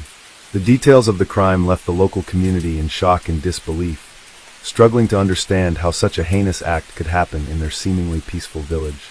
Local authorities swiftly launched an intensive investigation, canvassing the area for any potential witnesses and meticulously gathering forensic evidence. Despite their best efforts, however, the case remained unsolved for several years. As time passed, public frustration grew, and the case became a source of anxiety in Tochigi Prefecture. People felt unsettled by the lack of resolution, and the loss of the young life weighed heavily on the community. In 2018, nearly 14 years after Misato's death, a breakthrough finally came. Advances in DNA technology revealed a connection between the crime and a Filipino national named Keith Guinan Ekane. Ekane had been living in Japan at the time of the murder, but had fled the country shortly afterward. Authorities learned that he had likely returned to the Philippines. In response, the Japanese authorities issued an international wanted notice for Ekane's arrest, marking a turning point in the long unsolved case. The arrest was made on January 24, 2019, when Ekane returned to Japan and was detained upon his arrival at Narita International Airport in Tokyo. The news spread quickly, and the media coverage brought renewed attention to the case. Ekane was charged with the rape and murder of Misato Harada, and his trial became a highly publicized event. The country had waited for justice for years, and many were hopeful that this would finally bring some closure. In 2020, after a lengthy trial, the Tochigi District Court found Keith Guinan Ekane guilty of the murder and sentenced him to life imprisonment. The court emphasized the brutality of the crime and the profound emotional toll it had taken on the victim's family and the community at large. The conviction was widely celebrated, as it marked the resolution of a case that had remained a dark chapter in Japan's legal history for many years. While the trial provided justice for Misato's family, it could not fully erase the pain of the loss. The murder of Misato Harada and the eventual conviction of Ekane underscored several important issues within Japan's criminal justice system. It highlighted the significant challenges law enforcement faces in solving cases that involve foreign nationals, as well as the need for international cooperation in the pursuit of justice. The case also drew attention to the role of forensic evidence in solving cold cases, particularly in an era when technological advancements had made such investigations more precise and reliable.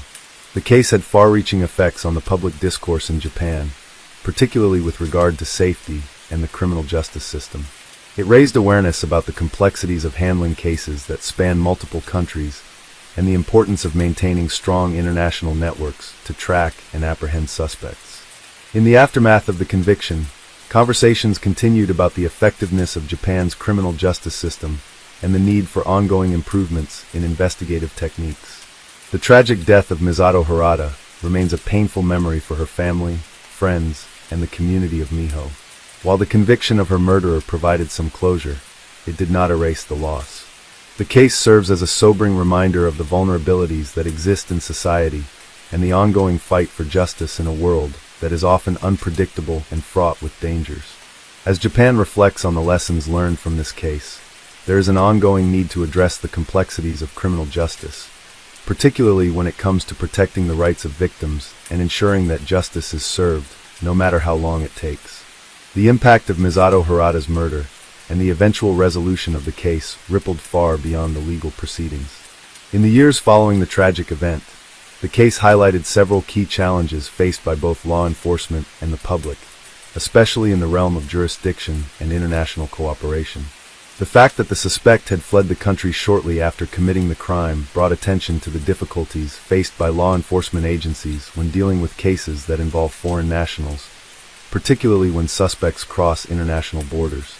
The delay in bringing the perpetrator to justice also brought to the forefront the question of how effectively Japan's legal and investigative systems could handle cold cases, especially those involving complex elements like the involvement of foreign nationals.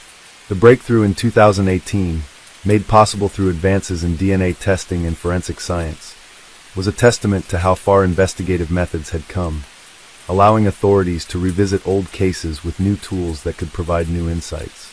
This shift in investigative techniques became a focal point for many law enforcement agencies, both in Japan and globally, who began exploring how to apply modern technology to solve crimes that had previously been deemed unsolvable. Despite the progress made in solving the case, the years of uncertainty surrounding the investigation left deep scars on Masato's family and the community at large. The Harada family had lived through years of anguish, hoping against hope that their daughter would return or that the case would be resolved. As the investigation dragged on without any clear answers, their suffering was compounded by the feeling of helplessness that so often accompanies unresolved tragedies. The eventual discovery of the perpetrator, while a relief in some ways, could not erase the profound grief and loss that Masato's parents and siblings had endured. The case also raised important questions about the safety of young people, particularly women in Japan. The brutality of the crime shocked the nation, sparking conversations about the vulnerabilities that exist even in one of the world's safest countries. Many people, particularly women, began to voice their concerns about personal security, questioning whether enough was being done to protect individuals from violence, especially in rural areas where crime rates tend to be lower and communities are often more insular. This feeling of insecurity was compounded by the fact that the suspect had been able to flee the country without detection for years, further intensifying public concerns about the ability of law enforcement to swiftly bring criminals to justice. For the wider public, the case represented a tragic reminder of the gap between the perception of safety in Japan and the reality of crime. While Japan is often lauded for its low crime rates and high levels of safety, the murder of Misato Harada demonstrated that no place is completely immune to violence. The case served as a wake-up call for many, urging citizens to reflect on the ways in which crime, particularly violent crime, could affect anyone, anywhere, and at any time. As the investigation unfolded and details emerged, the public was forced to confront the uncomfortable reality that even in a country with stringent laws and a reputation for public safety, tragic events could still occur. The aftermath of the case also led to greater public scrutiny of Japan's criminal justice system, especially in relation to the treatment of foreign nationals. The fugitive status of the suspect highlighted the complex dynamics of extradition laws and the challenges of enforcing justice on an international scale. The Japanese government, in conjunction with international authorities, was forced to address the gaps in cooperation between countries when it came to tracking down suspects and ensuring they faced trial for their crimes. Although Japan had a relatively strong system of legal cooperation with other nations, the case underscored the need for even more robust international collaboration in criminal investigations, particularly when suspects had fled the country. In the years that followed the conviction of Keith Guinan Ekane, discussions about the treatment of foreign nationals in Japan's legal system gained momentum. The case became part of the broader conversation about the rights of foreigners living in Japan and the legal protections they were afforded. Human rights organizations and legal experts began advocating for reforms that would ensure fair treatment for all individuals, regardless of nationality, while also preserving the safety and well-being of Japanese citizens. These discussions focused on how Japan could balance the need for security with respect for the rights of those living within its borders. Simultaneously, the case drew attention to the increasing role of technology in solving crimes. The use of DNA evidence and forensic science in the investigation and eventual conviction of Ekane became a point of pride for law enforcement. It served as a reminder of how advances in technology had revolutionized criminal investigations and led to breakthroughs in cases that were once considered cold. DNA profiling, in particular, proved to be an invaluable tool in linking Ekane to the crime scene and ultimately securing his conviction. This technological shift also sparked a broader conversation about how Japan could continue to evolve its forensic capabilities to ensure that future crimes could be solved with the same level of precision and efficiency. As Japan moved forward from the case, it became clear that the lessons learned from Misato Harada's murder would have lasting effects on both law enforcement and society. The case served as a reminder of the need for constant vigilance and the importance of investing in advanced forensic technologies. It also called for greater international cooperation and transparency in the legal system, ensuring that justice could be served regardless of a suspect's nationality or where they chose to flee. For the Harada family, while the conviction of the man responsible for their daughter's death could never fully heal the wounds, it provided a sense of closure and allowed them to begin the long, painful process of healing. The murder of Misato Harada, while tragic, became a catalyst for change, prompting necessary conversations about safety, justice, and the power of technology to shape the future of criminal investigations. It forced Japan to confront its vulnerabilities and reassess how to ensure the protection of its citizens in an increasingly interconnected and complex world. The lessons learned from this case would resonate for years to come, reminding the nation that justice is not always swift, but that with persistence, dedication, and the help of modern technology, even the most difficult cases could eventually be solved. As the case of Misato Harada's murder concluded with the conviction of Keith Guinan Ekane, it was clear that the impact of the crime would linger for years to come, not just in the Harada family but throughout Japan. The murder had shaken the collective consciousness of the country, and the subsequent legal proceedings sparked deep conversations about justice, security, and the nation's evolving relationship with crime. For Misato's family, the trial and conviction marked a bittersweet resolution.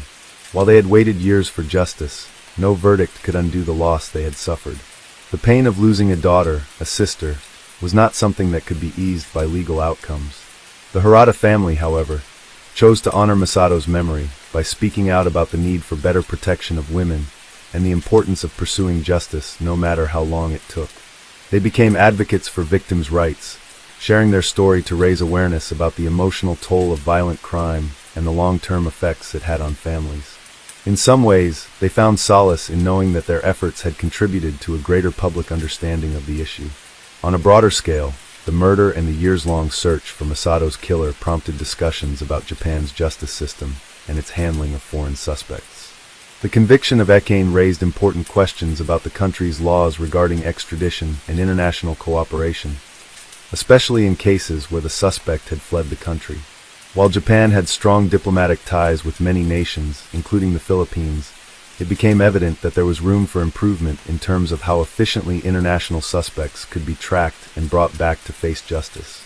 Misato's case highlighted the gaps in cross-border cooperation, urging policymakers to revise certain protocols to avoid similar delays in future cases. The case also highlighted the advancements in forensic technology and their significant role in criminal investigations. The breakthrough in 2018, when DNA evidence linked Ekane to the crime, was a testament to the power of modern technology in solving cold cases. In Japan, the case became an example of how far forensic science had come, showing that even long unsolved crimes could be reopened and resolved with the help of cutting-edge techniques. Forensic evidence, particularly DNA profiling, played a pivotal role in securing a conviction that would have been nearly impossible without it. The case drove home the importance of continued investment in forensic technology, encouraging law enforcement agencies to prioritize the development of new tools that could be used to solve future crimes. This newfound focus on technology also led to broader conversations about the modernization of Japan's criminal justice system. Legal professionals and advocates called for reforms that would allow Japan to more effectively deal with complex cases, especially those involving foreign nationals. While Japan's crime rates were historically low compared to other nations, the Harada case revealed that even in a society known for its safety, tragedies could still occur.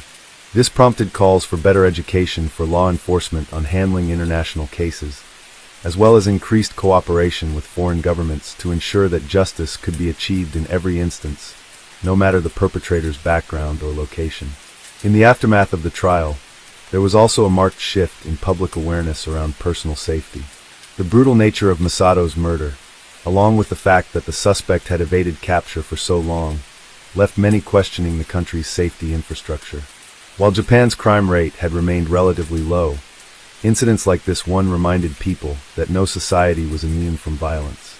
People, especially women, became more conscious of their surroundings and took extra precautions when traveling alone or in unfamiliar areas. This was especially true in rural areas like Miho, where residents had often felt more secure and less vigilant about potential threats.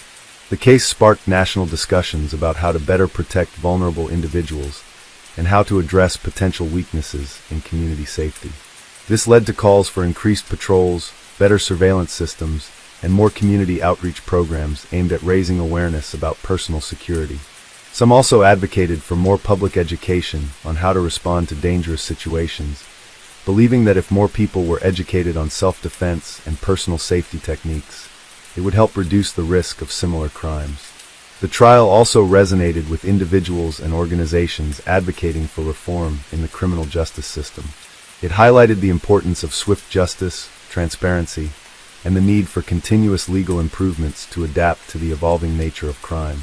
Legal professionals, especially those working with cold cases, began to reevaluate their approach, pushing for more proactive methods to investigate and resolve unsolved cases.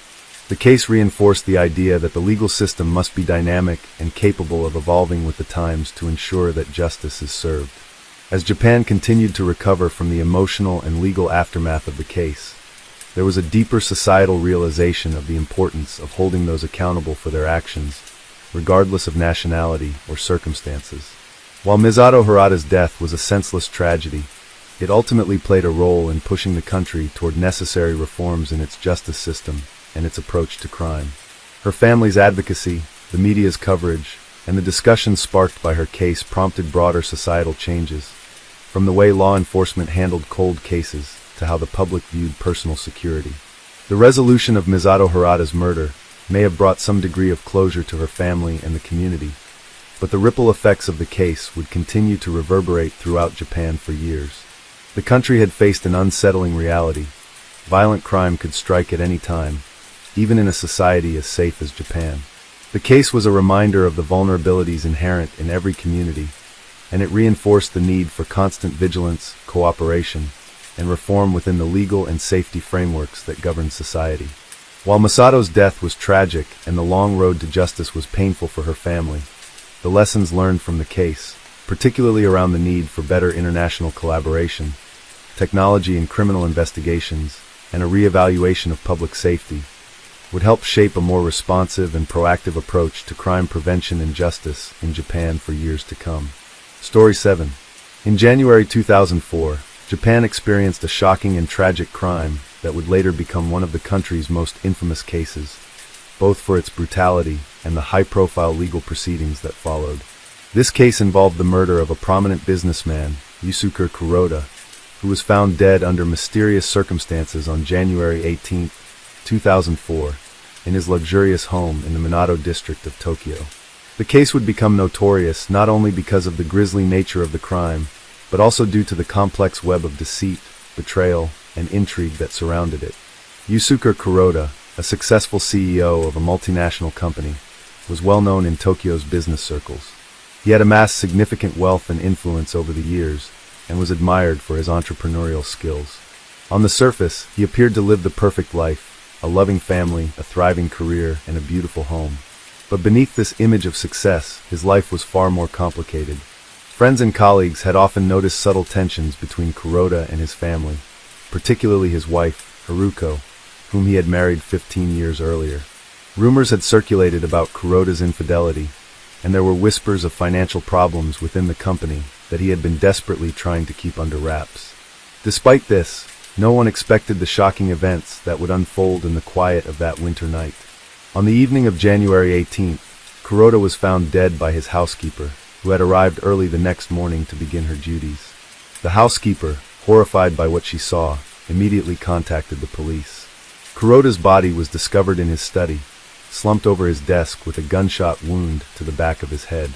There were no signs of forced entry into the home, leading investigators to believe that the murder may have been committed by someone close to the victim, someone who had access to the property.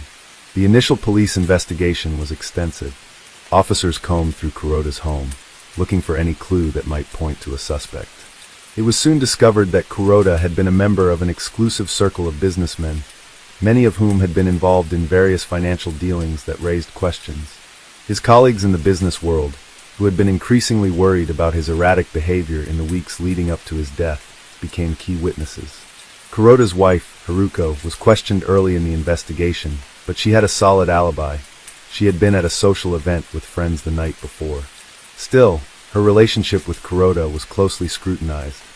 Friends and acquaintances of the couple described the marriage as strained, and there were rumors that Haruko had discovered Kuroda's infidelity just months prior. As the investigation continued, attention turned to Kuroda's business dealings.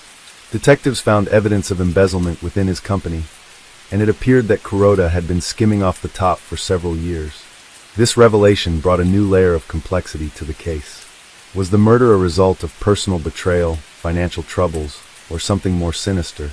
Was it possible that someone in his business circle, a competitor, or an employee who had been wronged had taken matters into their own hands?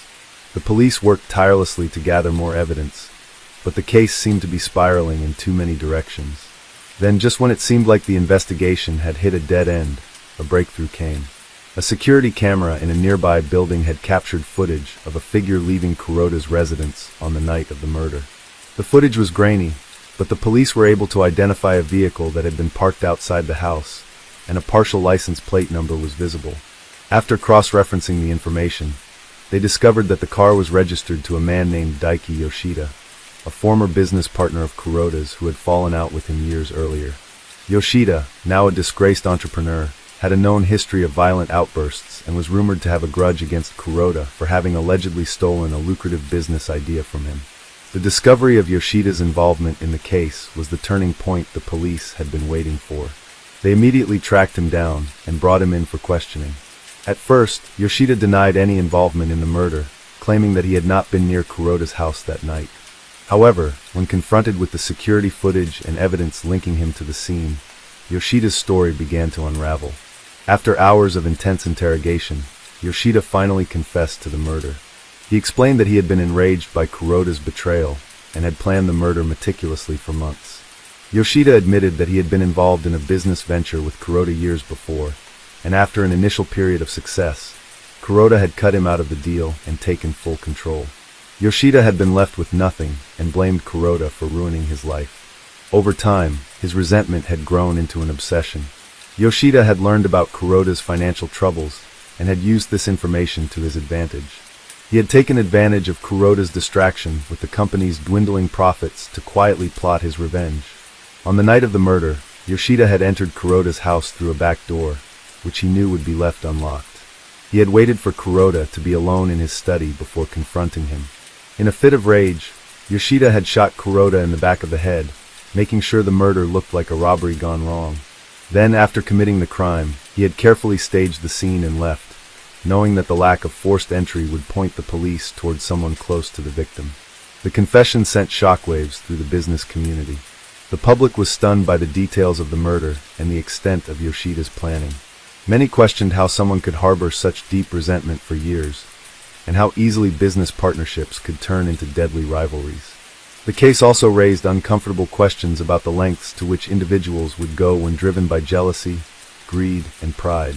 Yoshida, who had once been a promising businessman, became a symbol of the dangers of unchecked ambition and the dark side of human nature.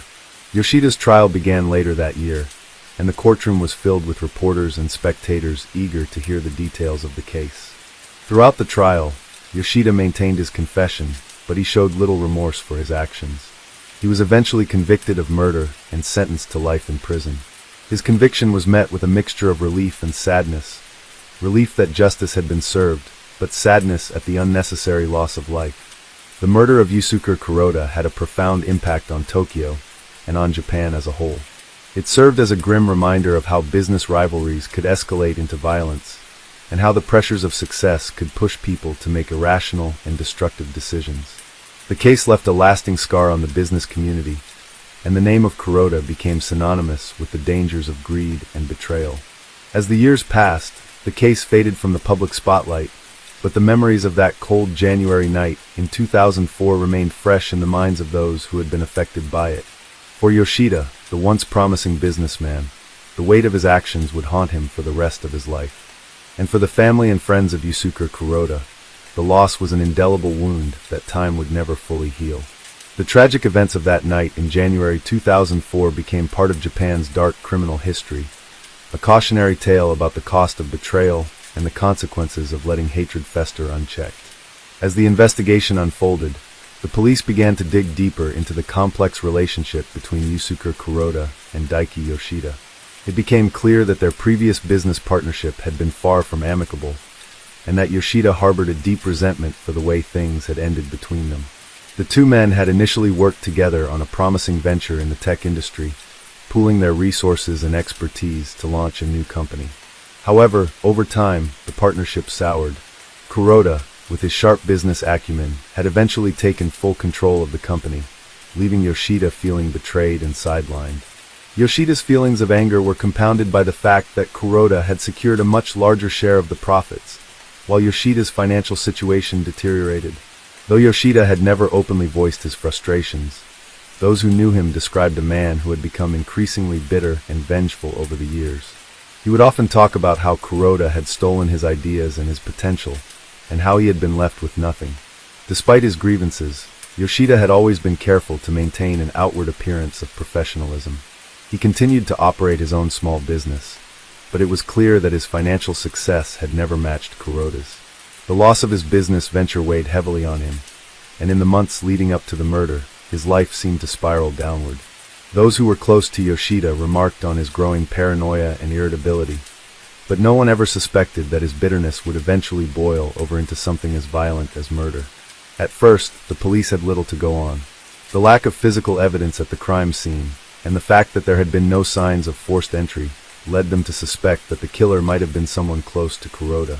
Investigators started by questioning Kuroda's family, friends, and business associates, but nothing about Yoshida's involvement had come to light. Most of Kuroda's colleagues and associates were shocked by the murder, but they struggled to understand why anyone would want to kill him. He was well liked in the business community, and despite his personal flaws, he had never seemed to have any real enemies. The investigators were puzzled. The only clues they had were the security footage showing a figure near the house on the night of the murder, and the faintly visible license plate number from the vehicle parked outside.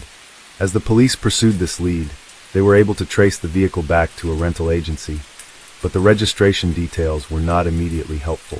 It wasn't until they dug deeper into the history of the rental that they stumbled upon a connection to Yoshida. The car had been rented under a false name, but an address and phone number had been linked to Yoshida through several previous transactions at the same agency. The detectives knew they were onto something, but they were cautious about jumping to conclusions. They did not want to accuse someone without solid evidence, but the emerging connection was too strong to ignore. When the police finally confronted Yoshida, they found him living in a modest apartment on the outskirts of Tokyo. His demeanor was calm, almost too calm, and he seemed oddly prepared for the questioning. He initially denied having anything to do with the murder, claiming that he had not seen Kuroda in years. But the investigators were relentless, presenting him with the evidence they had gathered, including the security footage and the rental car information. At first, Yoshida stuck to his story, claiming that the car had been rented by someone else, and that he had no idea how it ended up near Kuroda's house. But the police were not convinced, and they pressed him further, showing him the incriminating evidence and asking him to explain his whereabouts on the night of the murder. Under the weight of the evidence, Yoshida's composure began to crack. His body language shifted, and he became defensive, his story growing increasingly erratic. Finally, after hours of questioning, Yoshida admitted that he had been at Kuroda's house that night, though he initially tried to minimize his involvement. He claimed that he had gone to Kuroda's home to confront him about the business deal that had gone wrong years earlier, but he insisted that he had never intended to kill him. According to Yoshida, the confrontation had started out as a heated argument over their past business dealings, with Kuroda accusing him of harboring jealousy and resentment. In his own words, Yoshida said that things got out of hand during the argument. Yoshida confessed to going to Kuroda's study that night, armed with a gun he had obtained from a friend. He claimed that when Kuroda became increasingly hostile and dismissive, he snapped. In a moment of uncontrolled rage, Yoshida pulled the trigger, shooting Kuroda in the back of the head before he could react. Afterward, Yoshida said he had gone to great lengths to cover up the crime, trying to make it look like a robbery gone wrong. He took Kuroda's wallet and a few valuable items from the house to stage the scene. But Yoshida had underestimated how thoroughly the police would investigate the murder. His plans to evade capture were foiled by the evidence he left behind. The confession was chilling not only because of the brutality of the crime, but because of the premeditation involved.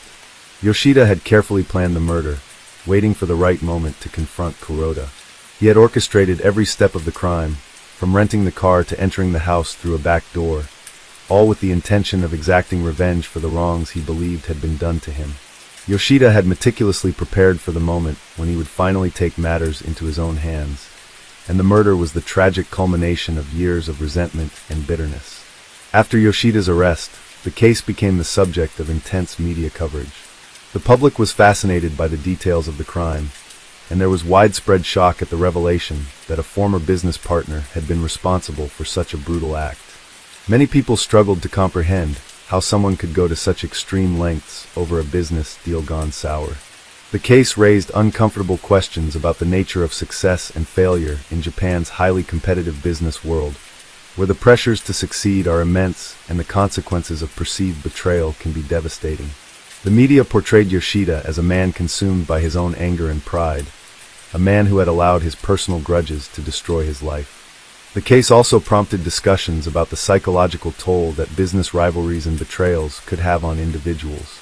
Experts weighed in on the growing prevalence of mental health issues related to stress in the workplace, particularly in high-pressure environments like corporate Japan. Some even suggested that the pressure to conform to societal expectations and to maintain a facade of success could drive some individuals to act out in destructive ways. Despite the shocking nature of the crime, the authorities were able to quickly put together a case against Yoshida, and his trial began later that year. The prosecution argued that Yoshida had planned and executed the murder with clear intent, seeking revenge for the perceived injustice he had suffered at the hands of Kuroda. The defense, however, argued that Yoshida's actions had been the result of a temporary lapse in judgment, driven by years of emotional and financial strain. They suggested that Yoshida's mental state at the time of the murder should be taken into consideration. The trial lasted several months, with witnesses testifying about the nature of the relationship between Yoshida and Kuroda and the financial and personal pressures that had built up over the years. Ultimately, the court found Yoshida guilty of first-degree murder, and he was sentenced to life in prison. The verdict was met with a sense of closure, but the tragedy of Kuroda's death lingered in the minds of those who had followed the case.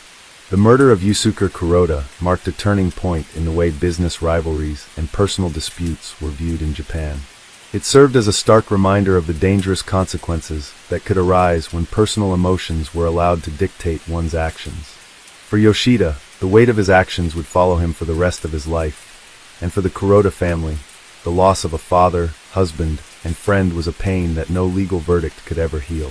The case left an indelible mark on Japan's history, a grim testament to the destructive power of anger, betrayal, and revenge.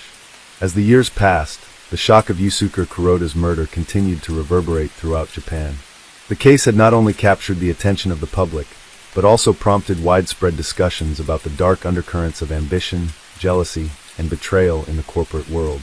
Yoshida's story, once a promising businessman whose life spiraled into violence, became a cautionary tale for others in the high-stakes environment of Japan's cutthroat business culture. For Kuroda's family, the trauma of losing their loved one in such a brutal and senseless way never truly faded. Haruko, Kuroda's wife, struggled with the loss in silence. While she had always known about the tensions in their marriage, nothing could have prepared her for the tragic turn their lives had taken. In the months after the murder, Haruko kept a low profile, declining interviews with the media and retreating from the public eye. She had loved her husband, despite their difficulties, and his violent death left her with a sense of disbelief and profound grief. Although she had felt the strain of his emotional distance, nothing could have prepared her for the revelation of his past business dealings, his extramarital affairs, and the betrayal that had ultimately led to his death. The years that followed were marked by her own quiet reckoning with their shared history, and the realization that she would have to carry the weight of his absence and the dark secrets that had surrounded him. Their children, too, were affected. The murder shattered their perception of the world. As young adults, they had admired their father, believing him to be a figure of success and stability. But the media's portrayal of the circumstances surrounding his death revealed a man who had been mired in personal and professional struggles that his children had never known. The public's attention shifted quickly from the shock of the murder to a relentless pursuit of details about Kuroda's personal life, his business dealings, and his relationships. His children were forced to grapple with a painful duality: the man they had loved and the complicated figure who had been consumed by ambition and pride. The process of healing from such a traumatic loss was slow and complicated, as they had to navigate both the grief of losing a parent and the conflicting emotions that came with the revelations of his troubled past. As for Yoshida, his life after the trial was one of quiet confinement. His once promising career as an entrepreneur had crumbled completely. After being sentenced to life in prison, he was incarcerated in a maximum security facility where he would spend the rest of his days reflecting on the choices that had led him to murder. In prison, Yoshida became a quiet, solitary figure, rarely interacting with others. His mental state, which had deteriorated in the years leading up to the murder, worsened in the isolation of prison life. Although he had expressed regret for his actions during the trial, it became clear over time that his remorse was complex, tinged with the bitterness of lost potential. He often spoke about his feelings of betrayal, but in his conversations with the prison counselors, he also began to acknowledge the destructive nature of his own rage and the weight of his obsession with revenge. Yoshida's trial had been a media spectacle, but the aftermath was less publicized. His life behind bars was one of quiet reflection and at times torment. There were reports that Yoshida had tried to engage in various educational and rehabilitative programs, but his efforts were often met with skepticism from both prison officials and fellow inmates. His reputation as the man who killed Kuroda hung over him like a shadow. Yoshida's story remained a tragic reminder of the destructive consequences of unchecked jealousy and ambition. It was said that he occasionally spoke with other prisoners about how he had believed that murder would somehow restore balance to the injustice he had felt in his life. Yet, after years of reflection, he came to understand that he had taken away not only a man's life, but his own future as well. His life, which had once held so much promise, had unraveled in the most dramatic and irreversible way. The case itself continued to resonate in the legal and corporate communities. Kuroda's murder was frequently cited in discussions about corporate rivalry, mental health in high-pressure professions, and the lengths to which individuals would go when consumed by personal grievances. The case was used in seminars and workshops designed to address the toxic nature of competitive corporate environments and to promote healthier practices within Japan's business culture. Experts on business ethics and workplace behavior often reference the murder as an extreme example of what could happen when personal and professional conflicts were allowed to escalate unchecked. It became an example of the dark side of ambition, how easily business deals, rivalries, and personal vendettas could blur the lines between professional and criminal conduct. The legal community also paid close attention to the case. Although Yoshida's conviction had been clear-cut, there were ongoing debates about the role of mental health in his actions. Yoshida had been suffering from depression and anxiety in the months leading up to the murder, and some argued that these issues had contributed to his impulsive decision-making. Legal experts debated whether the court should have considered a lesser sentence based on Yoshida's mental state at the time of the murder, though ultimately, his actions were deemed to be premeditated. The case sparked further conversations about the importance of mental health support within corporate environments and whether individuals in high-pressure jobs were given adequate resources to cope with their personal and professional struggles. As for the broader public, the murder served as a chilling reminder of how fragile human relationships can be, especially in environments defined by intense competition. It highlighted the potential dangers of harboring grudges and unresolved conflicts, as well as the destructive impact of unchecked emotions. For those who followed the case closely, it was difficult to forget the image of Kuroda's tragic death, which was not only a loss of life, but a loss of the trust and stability that had once been foundational to his family and his career. The crime was a stark reflection of the potential for violence that lay hidden beneath the surface of seemingly ordinary business dealings, revealing how easily success could turn to obsession, and how ambition could manifest in ways that no one could have predicted. Yusuke Kuroda's death, and the events that led up to it, would never be forgotten. The story of his murder would remain a part of Japan's criminal history, a testament to the fragility of human relationships and the devastating consequences of allowing anger, jealousy, and pride to define one's actions. For the Kuroda family, the memories of their loved one would forever be tinged with sorrow, and for Yoshida, the consequences of his actions would follow him to the very end of his life. The case remained a powerful reminder that the boundaries between success and failure, right and wrong, could sometimes be razor thin, and that the impact of our actions, whether motivated by personal loss or professional rivalry, could last far longer than we ever imagined. Story 8. In January 2004, a chilling crime captured the attention of the entire nation of South Korea. It all began on a bitterly cold evening, when a quiet suburb in Seoul was rocked by the discovery of a gruesome murder. The victim was a 47-year-old woman named Eun-ji Park, a well-known and respected schoolteacher who had taught at the same high school for over 2 decades. Eun-ji was a beloved figure in the local community, admired for her dedication to her students and her gentle, compassionate nature. Her murder was completely out of character for the peaceful neighborhood she lived in, and the shock of it sent ripples of fear and confusion throughout the city. The discovery of her body sent the police into a frenzy of investigation.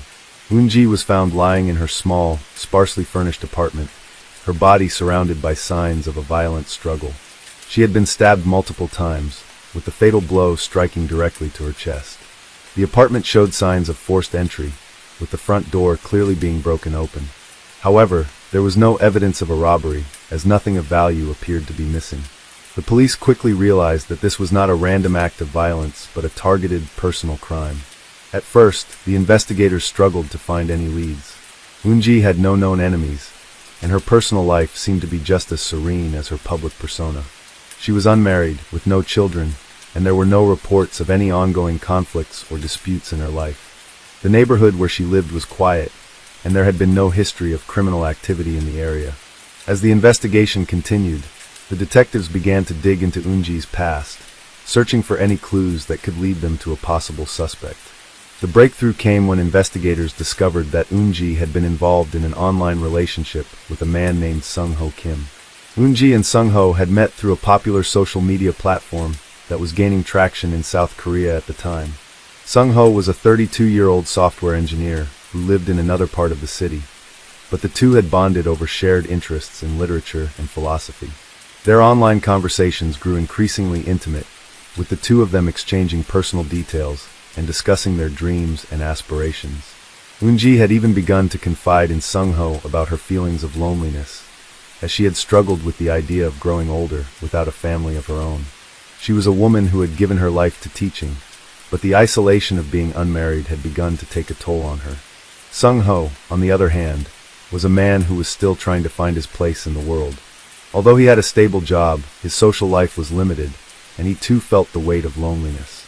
The two of them seemed to offer each other a sense of companionship, even if it was only through their online conversations.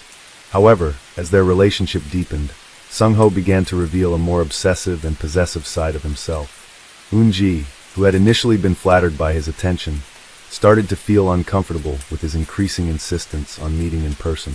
Sung-ho began pressuring her to make their online relationship a physical one, sending her increasingly desperate messages. Eun-ji, feeling conflicted, began to distance herself from him. But Sung-ho, unable to accept her rejection, grew increasingly frustrated.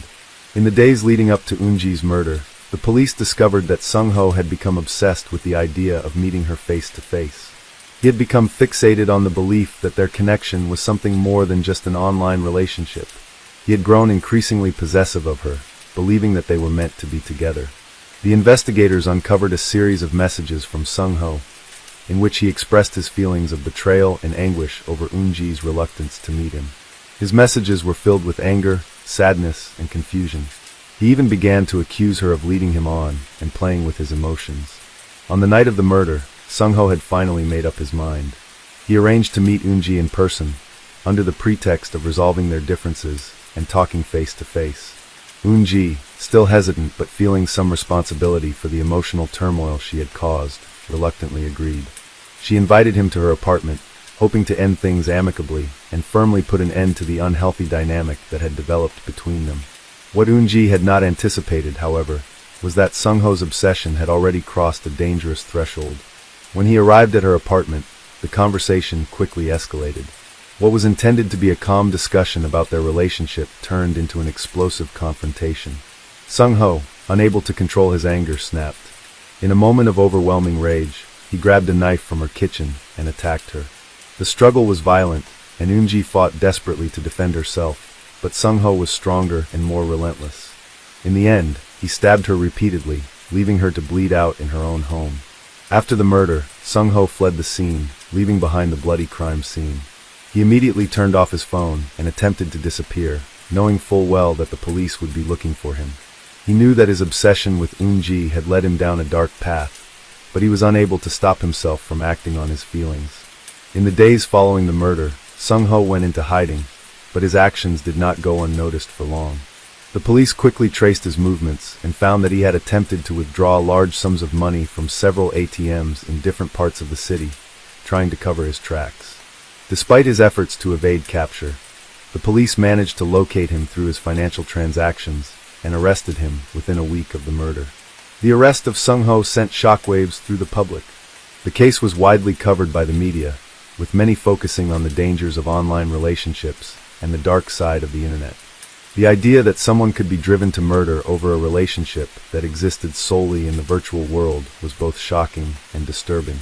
It also brought attention to the dangers of emotional manipulation and the psychological toll that obsession could take on a person's mind.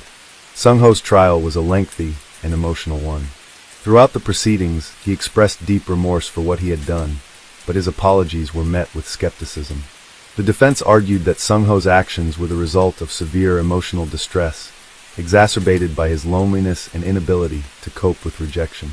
However, the prosecution painted a picture of a man who had crossed a line, unable to accept his rejection, and choosing instead to lash out in violence. The jury deliberated for hours before ultimately finding Sung-ho guilty of first-degree murder. He was sentenced to life in prison without the possibility of parole. For the community, the murder of Unji Park was a devastating reminder of the potential dangers that existed in the digital world. It underscored the need for caution when forming relationships online and the importance of recognizing the warning signs of obsessive behavior. Unji's death, while tragic, also prompted a nationwide conversation about the intersection of technology, human emotion, and violence. Her story, once filled with hope and promise, was now a somber cautionary tale about the potential perils of the internet age. As the trial of Sung-ho Kim proceeded, the complexity of the case became even more evident. The courtroom was filled with a palpable tension, with onlookers and journalists from across South Korea keen to understand the underlying motivations that led to Unji Park's brutal death. Sung-ho, once seen as a quiet and somewhat reserved individual, had become a symbol of the dangers of online relationships gone awry. His actions raised profound questions about the intersection of technology, loneliness, and mental health. During the trial, Sung-ho's defense team struggled to find a way to mitigate his actions. They argued that he had been under extreme emotional distress due to his unrequited love and feelings of abandonment. They painted a picture of a man who had been suffering from deep psychological wounds, exacerbated by his inability to form meaningful connections in the physical world. His growing obsession with Unji was framed as a tragic consequence of isolation, a man who had latched on to the first connection he had felt with someone, only to have it crumble in front of him. Sung-ho's defense attorney described him as a victim of his own mental health struggles, arguing that he had been unable to control his actions due to a deteriorating sense of self-worth. Throughout the trial, Sung-ho remained somber and withdrawn, his face often obscured by the shadows of his own guilt and remorse. He did not attempt to deny the murder, but instead focused on expressing regret for what he had done. His testimony was filled with apologies to Unji's family and statements of disbelief at how he had allowed his feelings to overtake him. The image of a man who had once been gentle and reserved, now standing before the court as the perpetrator of such violence, was difficult for many to reconcile. However, the prosecution took a different approach. They presented a chilling portrait of Sung-ho as a man who had allowed his obsession to fester into something far darker than mere unrequited love.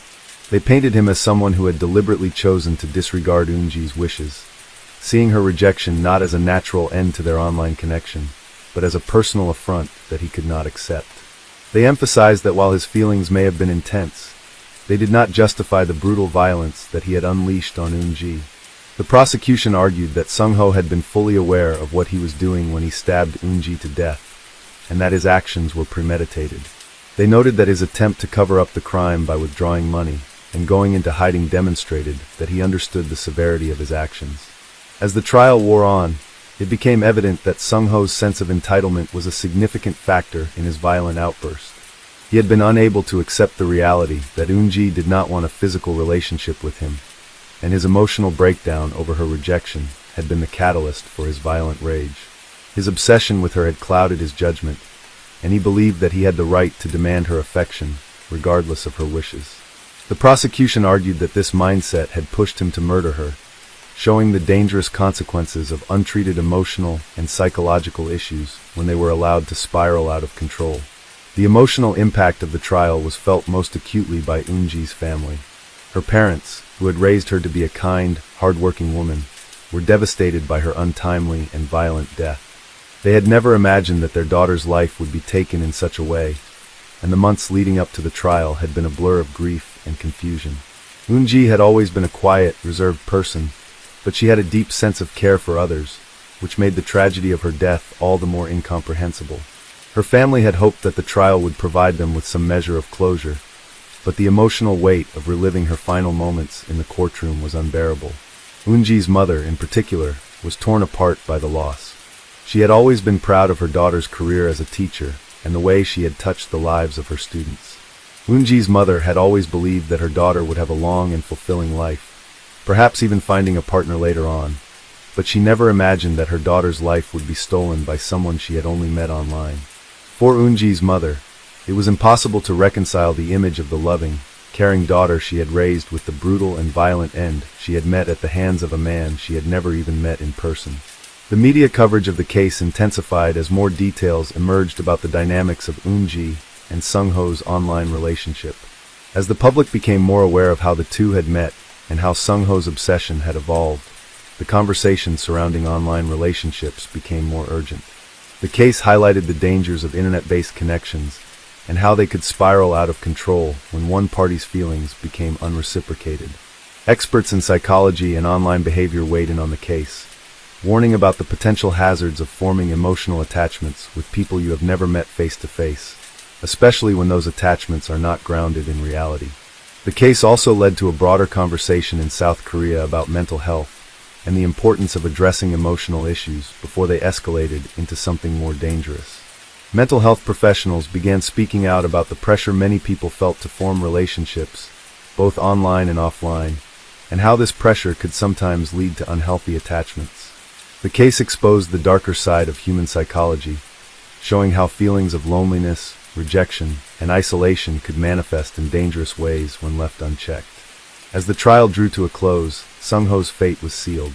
The jury deliberated for several hours, weighing the emotional testimony and the evidence presented.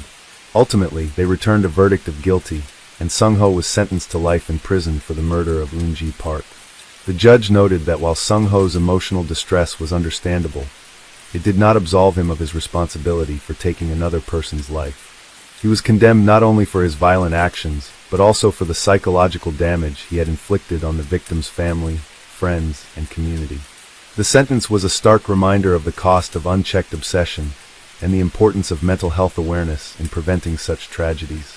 In the years that followed, the Eunji Park case continued to be discussed as a cautionary tale about the perils of online relationships and the devastating effects that isolation, rejection, and obsession could have on individuals who did not seek help for their emotional struggles.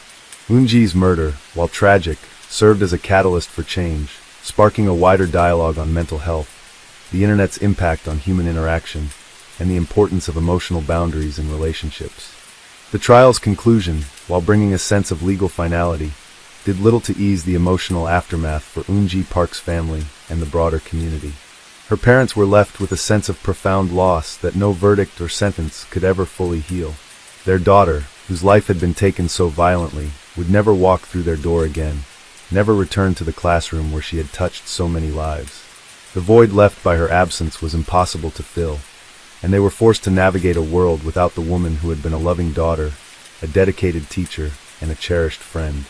Her family struggled with the realization that her tragic end was a result of a relationship they had never even known about, one that had been cultivated online, in the quiet, private corners of the internet. For the community around them, the case served as a stark reminder of how deeply personal and seemingly harmless online interactions could turn into something dark and violent. Many in Eunji's neighborhood had known her as the friendly and approachable teacher who always went the extra mile for her students.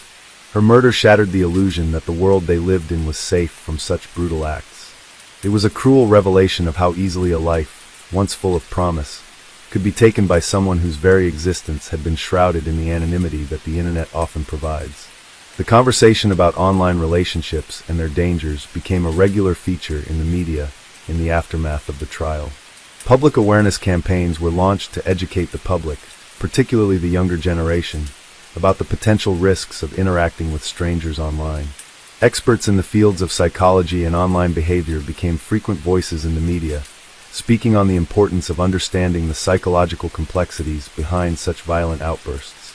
They spoke about how the internet, while a tool for connection, could also be a breeding ground for unhealthy obsessions, especially when individuals were unable to manage their emotions or navigate rejection in a healthy manner. In the wake of the tragedy, Eunji's former students also had to cope with the sudden and violent loss of their beloved teacher. Many of them struggled to comprehend how someone so kind and supportive could be taken from them in such a brutal manner. Eunji had been an anchor in their lives, someone who had provided not just academic knowledge, but emotional support and guidance. For some of her students, the loss was a jarring reminder of the fragility of life, and many of them sought counseling to help process their grief. The school where Eunji had taught for over 20 years was left grappling with the loss of a beloved teacher and mentor. In the weeks following the murder, a memorial service was held at the school, where her colleagues and students gathered to honor her memory. Despite the ongoing conversations about online safety and emotional health, the broader implications of Eunji's murder were not easily resolved. Many felt that society had become increasingly detached from the realities of human emotion, living in a world where relationships were more often than not mediated by technology. As people spent more time online, they began to lose sight of the importance of face-to-face connections, of seeing the subtle cues in body language, and hearing the tones in a person's voice that could signal emotional distress or disconnection.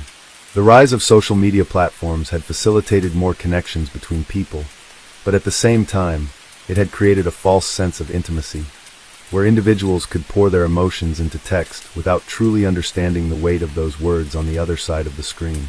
In the case of Sung-ho Kim, the tragedy highlighted the dangers of unchecked emotional vulnerability, particularly in a society where mental health issues were often underaddressed. South Korea, like many other countries, had long struggled with the stigma surrounding mental illness. People were often hesitant to seek help, fearing social repercussions or being labeled as weak or unstable. Sung-ho's inability to cope with rejection and his eventual violent outburst were symptoms of a deeper, more pervasive issue: the inability to confront and express one's emotions in a healthy way. His tragic response to his feelings of loneliness and isolation, amplified by his obsessive attachment to Eunji, was an extreme manifestation of what could happen when mental health issues went unchecked. Sung-ho's actions and the events that led to Eunji's murder raised questions about how society could better support individuals who were struggling with emotional difficulties. Could more have been done to prevent the tragedy? Could there have been early interventions that might have helped Sung-ho manage his feelings in a more constructive way? These were the questions that lingered long after the trial was over. Mental health advocacy groups, recognizing the need for change, began pushing for greater awareness and resources for those struggling with emotional isolation, particularly in the digital age. They called for the development of programs that would help individuals better understand the boundaries of healthy relationships, both online and offline, and emphasized the importance of seeking professional help when dealing with intense emotions. For the families of those involved, life continued, but it was forever altered. Eunji's family would never again be the same, just as Sung-ho's family would have to live with the knowledge of what he had done. The relationship that had once been an innocent online connection had ultimately ended in tragedy, leaving behind only questions and regrets. Sung-ho, now a man trapped in the consequences of his own actions, faced a life sentence.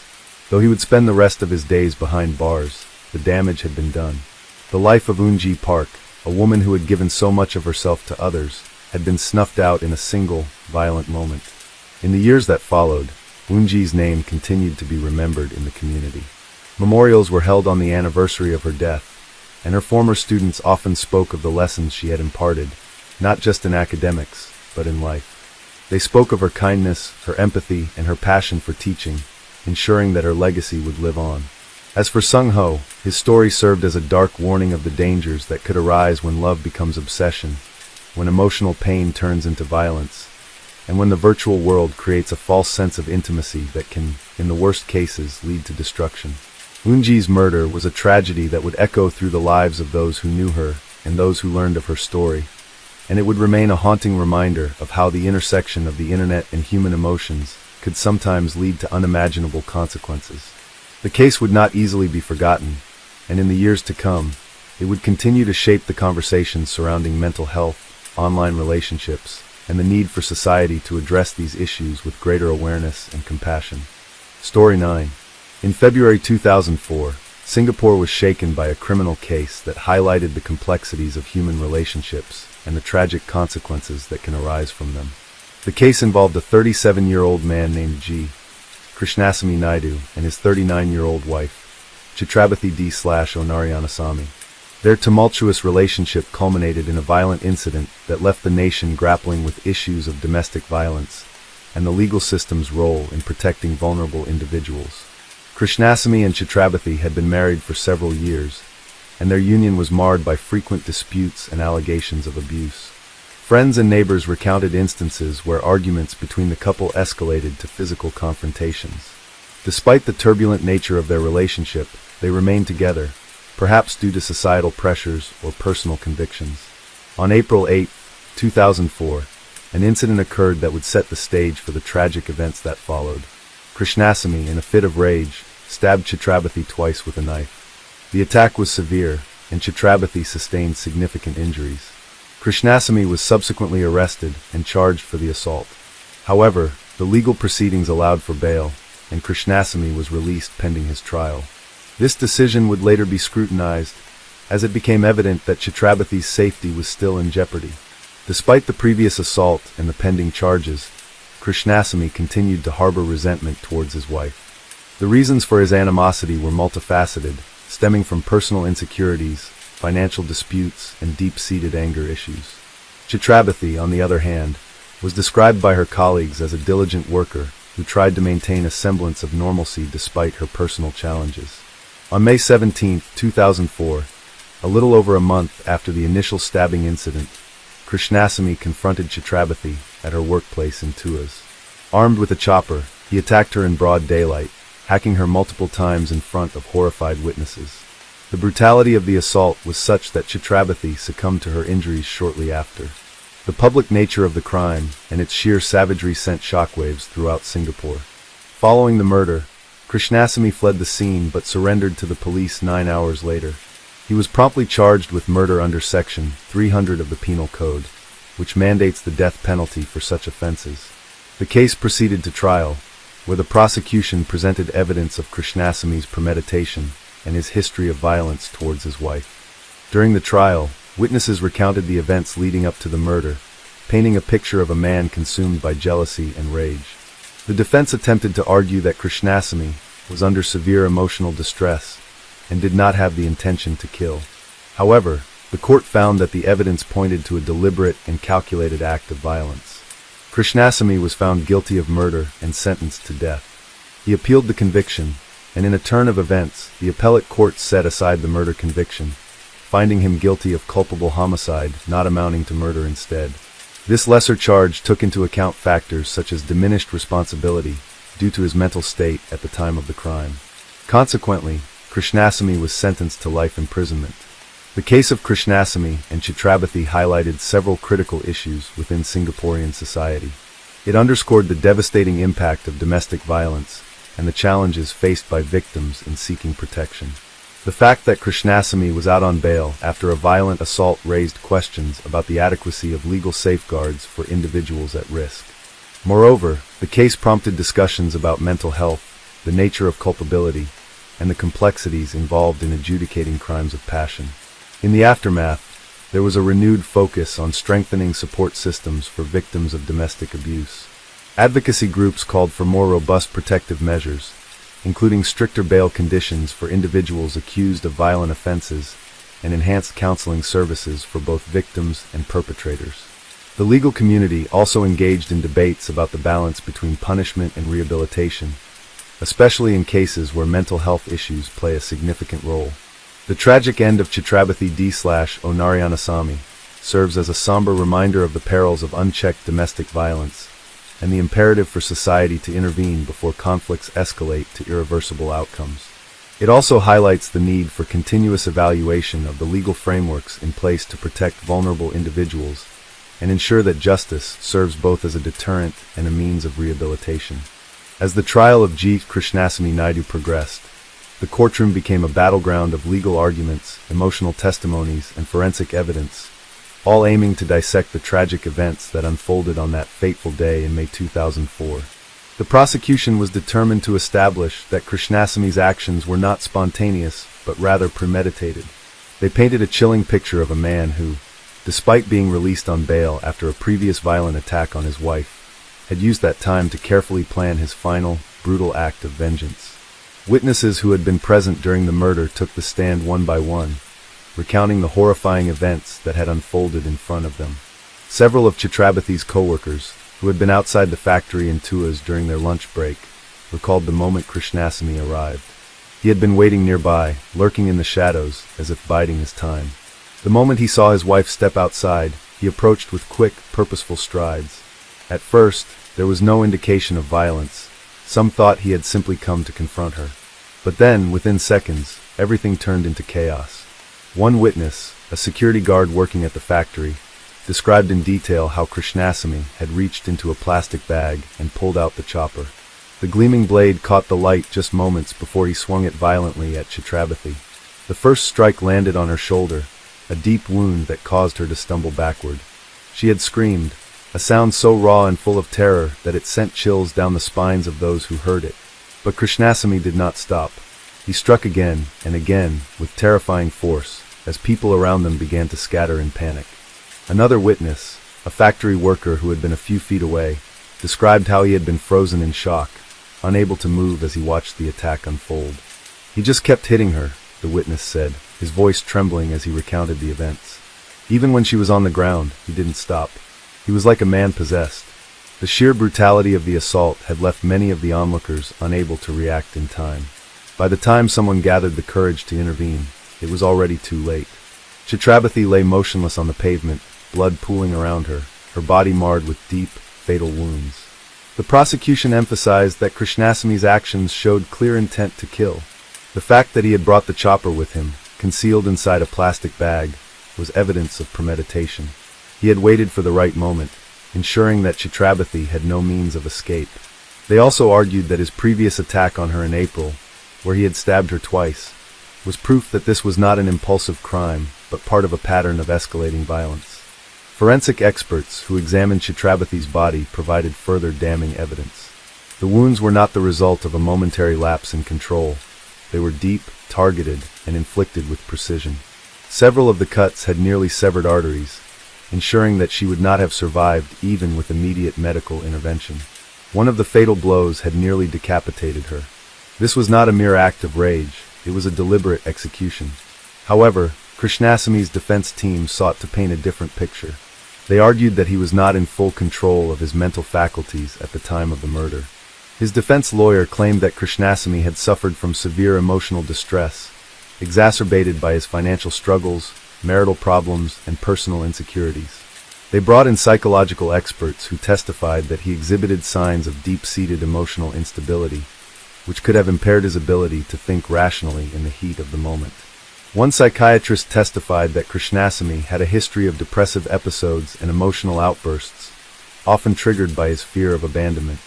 When Chhatrapathi distanced herself from him after the first attack, he spiraled further into irrational thinking, feeling that he had lost complete control over his life. The defense claimed that his actions were not cold-blooded murder, but rather the desperate act of a man who had reached his breaking point. Despite these arguments, the overwhelming evidence pointed to Krishnasamy's intent. The prosecution reminded the court that he had fled the scene after the attack, proving that he understood the gravity of his actions. He had tried to evade capture, only surrendering after nearly 9 hours on the run. They argued that if he had truly been unaware of his actions, he would not have attempted to escape. Chhatrapathi's family, seated in the courtroom, listened in painful silence as the defense attempted to reduce the severity of his crime. To them, there was no justification for what he had done. Their beloved daughter, sister, and friend had been taken from them in the most brutal way imaginable. They had lost her not just once, but twice, the first time when she was attacked and survived, and the second time when the system failed to protect her. The trial also sparked discussions in Singapore about the adequacy of legal protections for victims of domestic violence. Many questioned why Krishnasamy had been granted bail despite the previous attack on Chhatrapati. Could her death have been prevented if he had remained in custody? Should there have been stricter conditions placed on his release? These questions weighed heavily on the minds of many, particularly those who worked in legal and social advocacy. As the trial neared its conclusion, the courtroom was packed with journalists, activists, and members of the public who had followed the case closely. The prosecution called for the harshest possible penalty, arguing that Krishnasamy had acted with clear intention and should be held fully accountable. The defense, on the other hand, pleaded for leniency, emphasizing his mental state and arguing that life imprisonment would be a more appropriate punishment. The judge, tasked with delivering justice, listened intently to both sides, knowing that whatever decision was made would carry significant weight. This was not just a case about one man's crime. It was a case that would set a precedent for how domestic violence cases were handled in Singapore. The courtroom fell into an anxious silence as everyone awaited the final verdict. The final day of the trial had arrived, and the atmosphere inside the courtroom was tense. The air felt heavy with anticipation as the judge prepared to deliver the verdict that would determine the fate of G. Krishnasamy Naidu. Spectators filled the gallery. Some were members of the public following the high-profile case, while others were domestic violence advocates, eager to see if justice would be served for Chhatrapati D.O. Narayanasamy. Her family sat rigid, their faces etched with grief and exhaustion, their eyes fixed on the judge. The courtroom had seen weeks of evidence, testimonies, and legal arguments. The prosecution had worked tirelessly to prove that Krishnasamy's crime was premeditated, brutal, and deserving of the harshest penalty. They had called witnesses who described in graphic detail the horrific manner in which Chhatrapati was attacked, the uncontrollable rage that fueled each strike, and the fear that paralyzed those who had been unable to intervene. Forensic experts had detailed the deep, fatal wounds that left no doubt about the intent behind the attack. Psychological reports, while acknowledging his emotional distress, did not absolve him of responsibility. The evidence against him was overwhelming. On the other hand, the defense had pleaded for leniency. They insisted that Krishnasamy had not been in a rational state of mind, and that his deteriorating emotional condition had driven him to act in an uncontrollable fit of rage. They painted him as a man whose life had spiraled out of control, consumed by jealousy, fear, and despair. While they did not deny that he had killed his wife in a violent manner, they argued that he did not deserve the ultimate punishment. As the judge finally began to read the verdict, the courtroom fell silent. Every breath, every movement was held back in anticipation. The judge spoke carefully, methodically summarizing the key aspects of the case, the sequence of events, the testimonies, and the forensic findings. He acknowledged that Krishnasamy had suffered from emotional distress, but he also emphasized the deliberate nature of his actions. Bringing a weapon, waiting for his wife, and launching a vicious attack in front of multiple witnesses demonstrated clear intent. Then, the verdict was delivered. Krishnasamy was found guilty of murder. The judge sentenced him to death. A sharp intake of breath was heard across the courtroom. Some gasped, while others sat frozen in silence. Chhatrapati's family wept quietly, tears not of joy but of relief. The man who had tormented and ultimately killed their beloved daughter, sister, and friend would now face the full force of the law. For them, justice had been served, though it could never undo the pain and loss they had suffered. Krishnasamy showed no immediate reaction. He remained still, his hands clenched into fists at his sides. Perhaps he had expected this outcome. Perhaps, deep inside, he knew that there was no escaping what he had done. As the guards approached him, ready to escort him back to his cell, he turned his gaze downward. His fate was sealed. The case did not end there. The verdict sparked discussions across Singapore about the legal system's handling of domestic violence cases. Advocates called for stricter laws and better protection for victims. Why had Krishnasamy been released on bail after the first attack? Could Chhatrapati's death have been prevented if he had been detained? Many believed that the system had failed her, allowing her abuser a second opportunity to take her life. There were calls for the implementation of more rigorous protective measures for victims of domestic abuse, including stronger enforcement of restraining orders, increased surveillance on high-risk offenders, and better access to shelters and legal assistance. Domestic violence organizations used the case as a rallying cry for greater public awareness, urging victims to seek help before their situations escalated to deadly consequences. In the following months, as Krishnasamy awaited his execution, his defense team filed an appeal. They argued that the death sentence was too severe, considering his emotional distress at the time of the crime. The appeal went to Singapore's Court of Appeal, where judges re-examined the case. In a surprising turn, they ruled that while Krishnasamy was guilty of causing his wife's death, his mental state had indeed been significantly impaired. The murder conviction was overturned and reduced to culpable homicide, not amounting to murder. Instead of the death penalty, Krishnasamy was sentenced to life imprisonment. The decision reignited debates in legal and public circles. Some believed the Court of Appeal had been too lenient, given the sheer brutality of the crime. Others saw it as a fair compromise, recognizing both the gravity of his actions and his mental state at the time. Regardless of where public opinion stood, one fact remained unchanged. Chhatrapati was gone, her life brutally stolen, and no sentence, no punishment, could ever bring her back. As time passed, the case remained a chilling reminder of the dangers of unchecked domestic violence. It became a case study for legal scholars and social workers alike, a lesson in both the failures and the strengths of the justice system. Chhatrapati's name lived on in discussions, in courtrooms, and in advocacy efforts, a symbol of the need to protect those trapped in cycles of abuse. For her family, however, no amount of legal discourse could ever fill the void she left behind. They continued to grieve, to remember, to wonder what could have been if only the system had intervened sooner. They carried the weight of her loss, even as life moved forward around them. And in a prison cell, Krishnasamy Naidu sat alone, with nothing left but time to reflect on the irreversible consequences of his actions. Story 10. In February 2004, Singapore was gripped by a criminal case that delved into the complexities of human behavior and the legal interpretations of intent and consent. The case revolved around Mustaza bin Abdul Majid, a 33-year-old man who found himself entangled in legal proceedings following an incident at a local supermarket.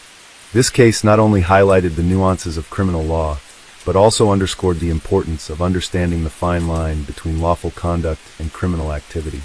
The incident in question occurred on the evening of January 27, 2003, at the Prime supermarket located at Block 8, 23 Tampines Street 81. Mustaza entered the supermarket and, after some time, was observed taking a carton of Red Bull energy drink, valued at $21.60. He proceeded to leave the premises without making any attempt to pay for the item. The store manager, MDM Neo Lewa, upon noticing this, confronted Mustaza outside the store. An altercation ensued, leading to Mustaza's apprehension and subsequent arrest. Charged under Section 380 of the Penal Code, which pertains to theft in a building used for the custody of property, Mustaza faced the possibility of a 7-year imprisonment term. The prosecution's case was straightforward. Mustaza had taken property from the supermarket without consent and with the intent to permanently deprive the owner of it. They argued that his actions met all the elements of theft as defined under Section 378 of the Penal Code. However, the defense presented a different narrative. They contended that Mustaza had no dishonest intent when he took the carton of Red Bull. According to the defense, Mustaza had a prior arrangement with a supermarket employee who had allegedly given him permission to take items on credit due to his financial difficulties. They argued that this understanding negated any dishonest intention, as Mustaza believed he had the right to take the item and pay for it later. The trial delved deep into the definitions and interpretations of dishonest intention and consent. The defense called upon the supermarket employee, who testified about the alleged arrangement. However, under cross-examination, inconsistencies in the employee's testimony emerged. The prosecution highlighted these discrepancies, questioning the credibility of the witness and the existence of any such agreement. Furthermore, the prosecution presented evidence that Mustaza had a history of similar offenses, suggesting a pattern of behavior. They argued that even if an arrangement existed, it did not extend to taking items without informing the staff on duty, especially when the employee in question was not present at the time of the incident. The act of leaving the premises without notifying anyone, they contended, demonstrated a clear intent to steal. As the trial progressed, it became evident that the case hinged on the interpretation of consent and intent. The defense maintained that a pre-existing agreement provided Mustaza with the belief that he had the right to take the item, thus lacking dishonest intent. The prosecution, on the other hand, argued that any such agreement was informal and did not absolve Mustaza of the responsibility to inform the staff or adhere to standard procedures. In delivering the judgment, The court emphasized the importance of establishing dishonest intent in theft cases. The judge noted that while consent can be a valid defense, it must be explicit and applicable to the specific circumstances. The alleged agreement, even if it existed, did not grant Mostaza unrestricted permission to take items without following proper protocols. The court found that Mostaza's actions demonstrated a disregard for these protocols and concluded that he possessed the requisite dishonest intent at the time of the offense. Consequently, Mostaza was convicted under Section 380 of the Penal Code and sentenced to 3 years imprisonment. The case served as a poignant reminder of the complexities involved in legal interpretations of intent and consent. It underscored the necessity for clear communication and adherence to established procedures, especially in commercial settings. Moreover, it highlighted the judiciary's role in meticulously analyzing the nuances of each case to ensure that justice is served, balancing the letter of the law with the specific circumstances surrounding each incident. As the verdict settled in, discussions about Mostaza's case extended far beyond the courtroom. Legal analysts and members of the public debated whether the punishment was too severe for what some perceived as a minor theft. Others saw the ruling as necessary to uphold Singapore's strict laws on theft and to reinforce the idea that all citizens, regardless of their personal struggles, must adhere to the law without exception. The case became a focal point for discussions on rehabilitation versus deterrence, as well as the fine balance between leniency and justice. Mostaza's background was examined in detail during sentencing. His defense team pleaded for a reduced sentence, citing his financial struggles and personal hardships. According to court records, Mostaza had been unemployed for several months at the time of the incident. He had previously worked as a delivery driver but lost his job due to repeated absences, which his lawyer argued were caused by stress and financial strain. His wife had left him a year prior, taking their only child with her. Struggling to make ends meet, Mostaza had resorted to borrowing money from friends and relatives, but his debts had mounted, leaving him in a desperate situation. A psychologist who evaluated Mostaza before the trial testified that he had been suffering from moderate depression at the time of the offense. The defense argued that his actions were not driven by malice, but by a state of mental and financial distress. They pushed for a lighter sentence, emphasizing that prison would not serve to rehabilitate Mostaza, but would only worsen his situation. Instead, they proposed a probationary sentence with mandatory counseling and job training. However, the prosecution countered with a firm stance.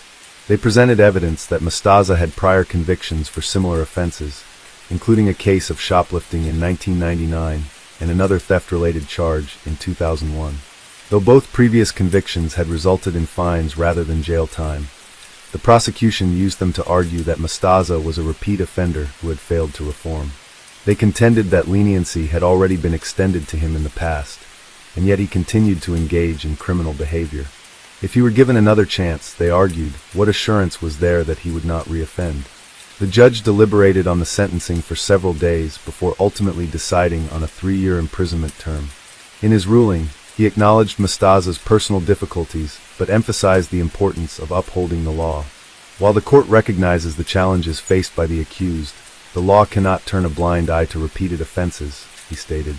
Shop theft may appear to be a minor crime, but it has a significant impact on businesses and public confidence in the justice system. Given the accused history, deterrence must take precedence. Upon hearing the sentence, Mostaza showed no visible reaction. He remained silent, staring at the floor as the judge concluded his remarks. His defense lawyer later spoke to reporters outside the courthouse, expressing disappointment with the ruling.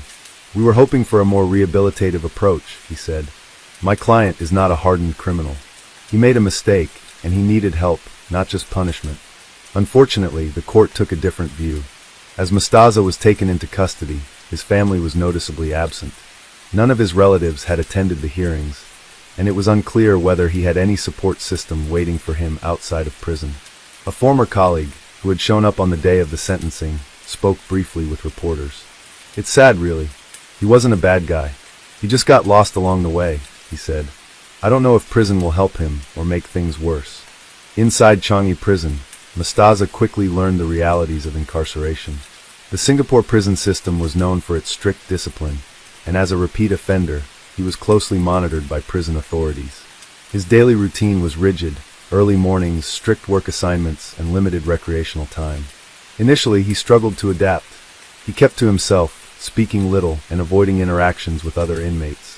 The weight of his circumstances bore down on him heavily, and for weeks he remained withdrawn.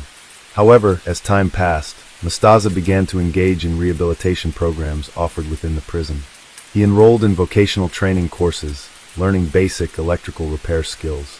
Prison counselors encouraged him to participate in therapy sessions designed to address behavioral issues and decision-making processes. Though he rarely spoke in group sessions, he listened intently, reflecting on his life and the choices that had led him to this point. Meanwhile, outside of prison, Mostaza's case continued to be a topic of discussion among legal professionals and social workers. Some viewed his sentencing as a necessary example of Singapore's zero-tolerance policy on crime. Others questioned whether an alternative approach, such as community service or monitored rehabilitation, would have been more effective in addressing the root causes of his offenses. Social service agencies used the case as a reference point in discussions about poverty and crime. They pointed out that while Singapore had a strong legal system, more efforts were needed to support individuals struggling with financial and emotional hardships before they turned to crime. The case also prompted conversations about the limitations of the justice system in dealing with repeat offenders who were not violent criminals, but still found themselves trapped in cycles of petty crime and incarceration. As Mostaza approached the midpoint of his sentence, he faced an uncertain future. Would he be able to reintegrate into society upon release? Would he find employment, or would his criminal record make it impossible for him to secure stable work? These questions loomed over him as he continued to serve his sentence, each day bringing him closer to the possibility of freedom, yet also to the challenges that awaited him outside the prison walls. As the days inside Changi prison turned into months, Mostaza found himself adapting to the rigid structure of incarceration. Initially resistant, he slowly accepted his circumstances, realizing that bitterness and regret would do little to change his reality. He continued attending rehabilitation programs, though his participation remained passive at best. The prison counselors noted his quiet demeanor, describing him as neither problematic nor particularly engaged. He was simply surviving, counting down the days until his release. But survival was not enough. The real challenge would come once he stepped outside the prison walls. By the time Mostaza reached the final months of his sentence, prison authorities encouraged him to participate in the Yellow Ribbon Project, a government-led initiative designed to help former offenders reintegrate into society. The program aimed to give second chances, offering vocational training and employment opportunities to ex-offenders. Mostaza was skeptical. His past experience had taught him that once society labeled a person as a criminal, the stigma rarely faded. Would this program truly help, or was it just another false hope? Despite his doubts, he applied for a pre-release job placement program. To his surprise, he was accepted into a basic warehouse training course, which guaranteed a job interview upon release. For the first time in a long while, he allowed himself to feel something close to hope. He wasn't sure if things would work out, but at least he had a plan, something he had lacked before. While Mostaza prepared for life outside, his case continued to be discussed within legal and social work circles. Some viewed his sentence as a necessary deterrent, an example of Singapore's firm stance against theft, regardless of personal circumstances. Others questioned whether his imprisonment had done anything to truly rehabilitate him. Should he have been placed in a program that focused more on counseling and financial aid rather than incarceration? Would he have been less likely to reoffend if he had received structured support before his arrest rather than after? The debate highlighted a broader issue: how the legal system should balance punishment with rehabilitation, especially for repeat but non-violent offenders. The day of his release finally arrived. On a humid morning in February 2007, Mostaza stepped outside Changi Prison's main gate with nothing but a plastic bag containing his belongings. He took a deep breath, inhaling the freedom he had longed for. But freedom, he quickly realized, felt heavier than he had expected. The outside world had moved on without him. He had no home to return to, no family waiting. He had spent 3 years locked away, and now he had to figure out how to start again. The first few weeks outside were difficult. Despite completing his warehouse training course, he struggled to secure a stable job. His criminal record followed him like a shadow. Potential employers were hesitant, often rejecting his application without explanation. Some were polite, while others were blunt. Once a thief, always a thief. The job interview promised through the Yellow Ribbon Project fell, through when the company decided to go with another candidate. He had expected it, yet it still stung. With no steady income, Mustaza found himself relying on temporary labor jobs, cleaning shifts, construction work, anything that paid daily wages. It was exhausting and unstable, but he reminded himself that at least he was staying out of trouble. He refused to give up, though temptation lurked in the background. There were moments when he considered returning to old habits, justifying it as a necessity. No one was willing to help him, so why should he keep struggling? But each time, he forced himself to remember the years he had spent behind bars. He had survived prison once. He did not want to go back. During this period, Mustaza reconnected with a former prison counselor who had taken an interest in his case. She introduced him to a small non-profit organization that helped ex-offenders rebuild their lives. Through the organization, he found a mentor, a man who had served time for drug offenses but had since turned his life around. Their conversations were simple but meaningful. For the first time, Mustaza felt understood. He wasn't alone in this struggle. With the non-profit's help, he managed to secure a stable job at a logistics company willing to hire ex-convicts. The pay was modest, but it was enough to rent a small room in a shared apartment. It wasn't much, but it was his, a space that belonged to him, a sign that he was moving forward. Months turned into years. The memories of prison, though still present, no longer defined him. He kept to himself, avoiding unnecessary trouble. He worked hard, saved what little he could, and tried to focus on the future. There were no grand transformations, no dramatic redemption arcs, just slow, steady progress. He was not looking for anyone's forgiveness, nor was he seeking approval. He simply wanted to live. Yet, the scars of his past never fully faded. Society did not forget easily, and some doors remained permanently closed. But he learned to navigate around them, to find his own way. He was not the same man who had walked into Prime Supermarket all those years ago. He had lost much, but he had also gained something invaluable, a chance, however fragile, to rebuild. One evening, as he walked home from work, he passed by a supermarket similar to the one where his story had begun. He hesitated for a moment, staring through the glass doors at the brightly lit aisles. He thought about that night in 2003, about the carton of Red Bull, about the choices that had led him down such a long and painful path. Then he exhaled, adjusted his bag on his shoulder, and kept walking. He did not look back.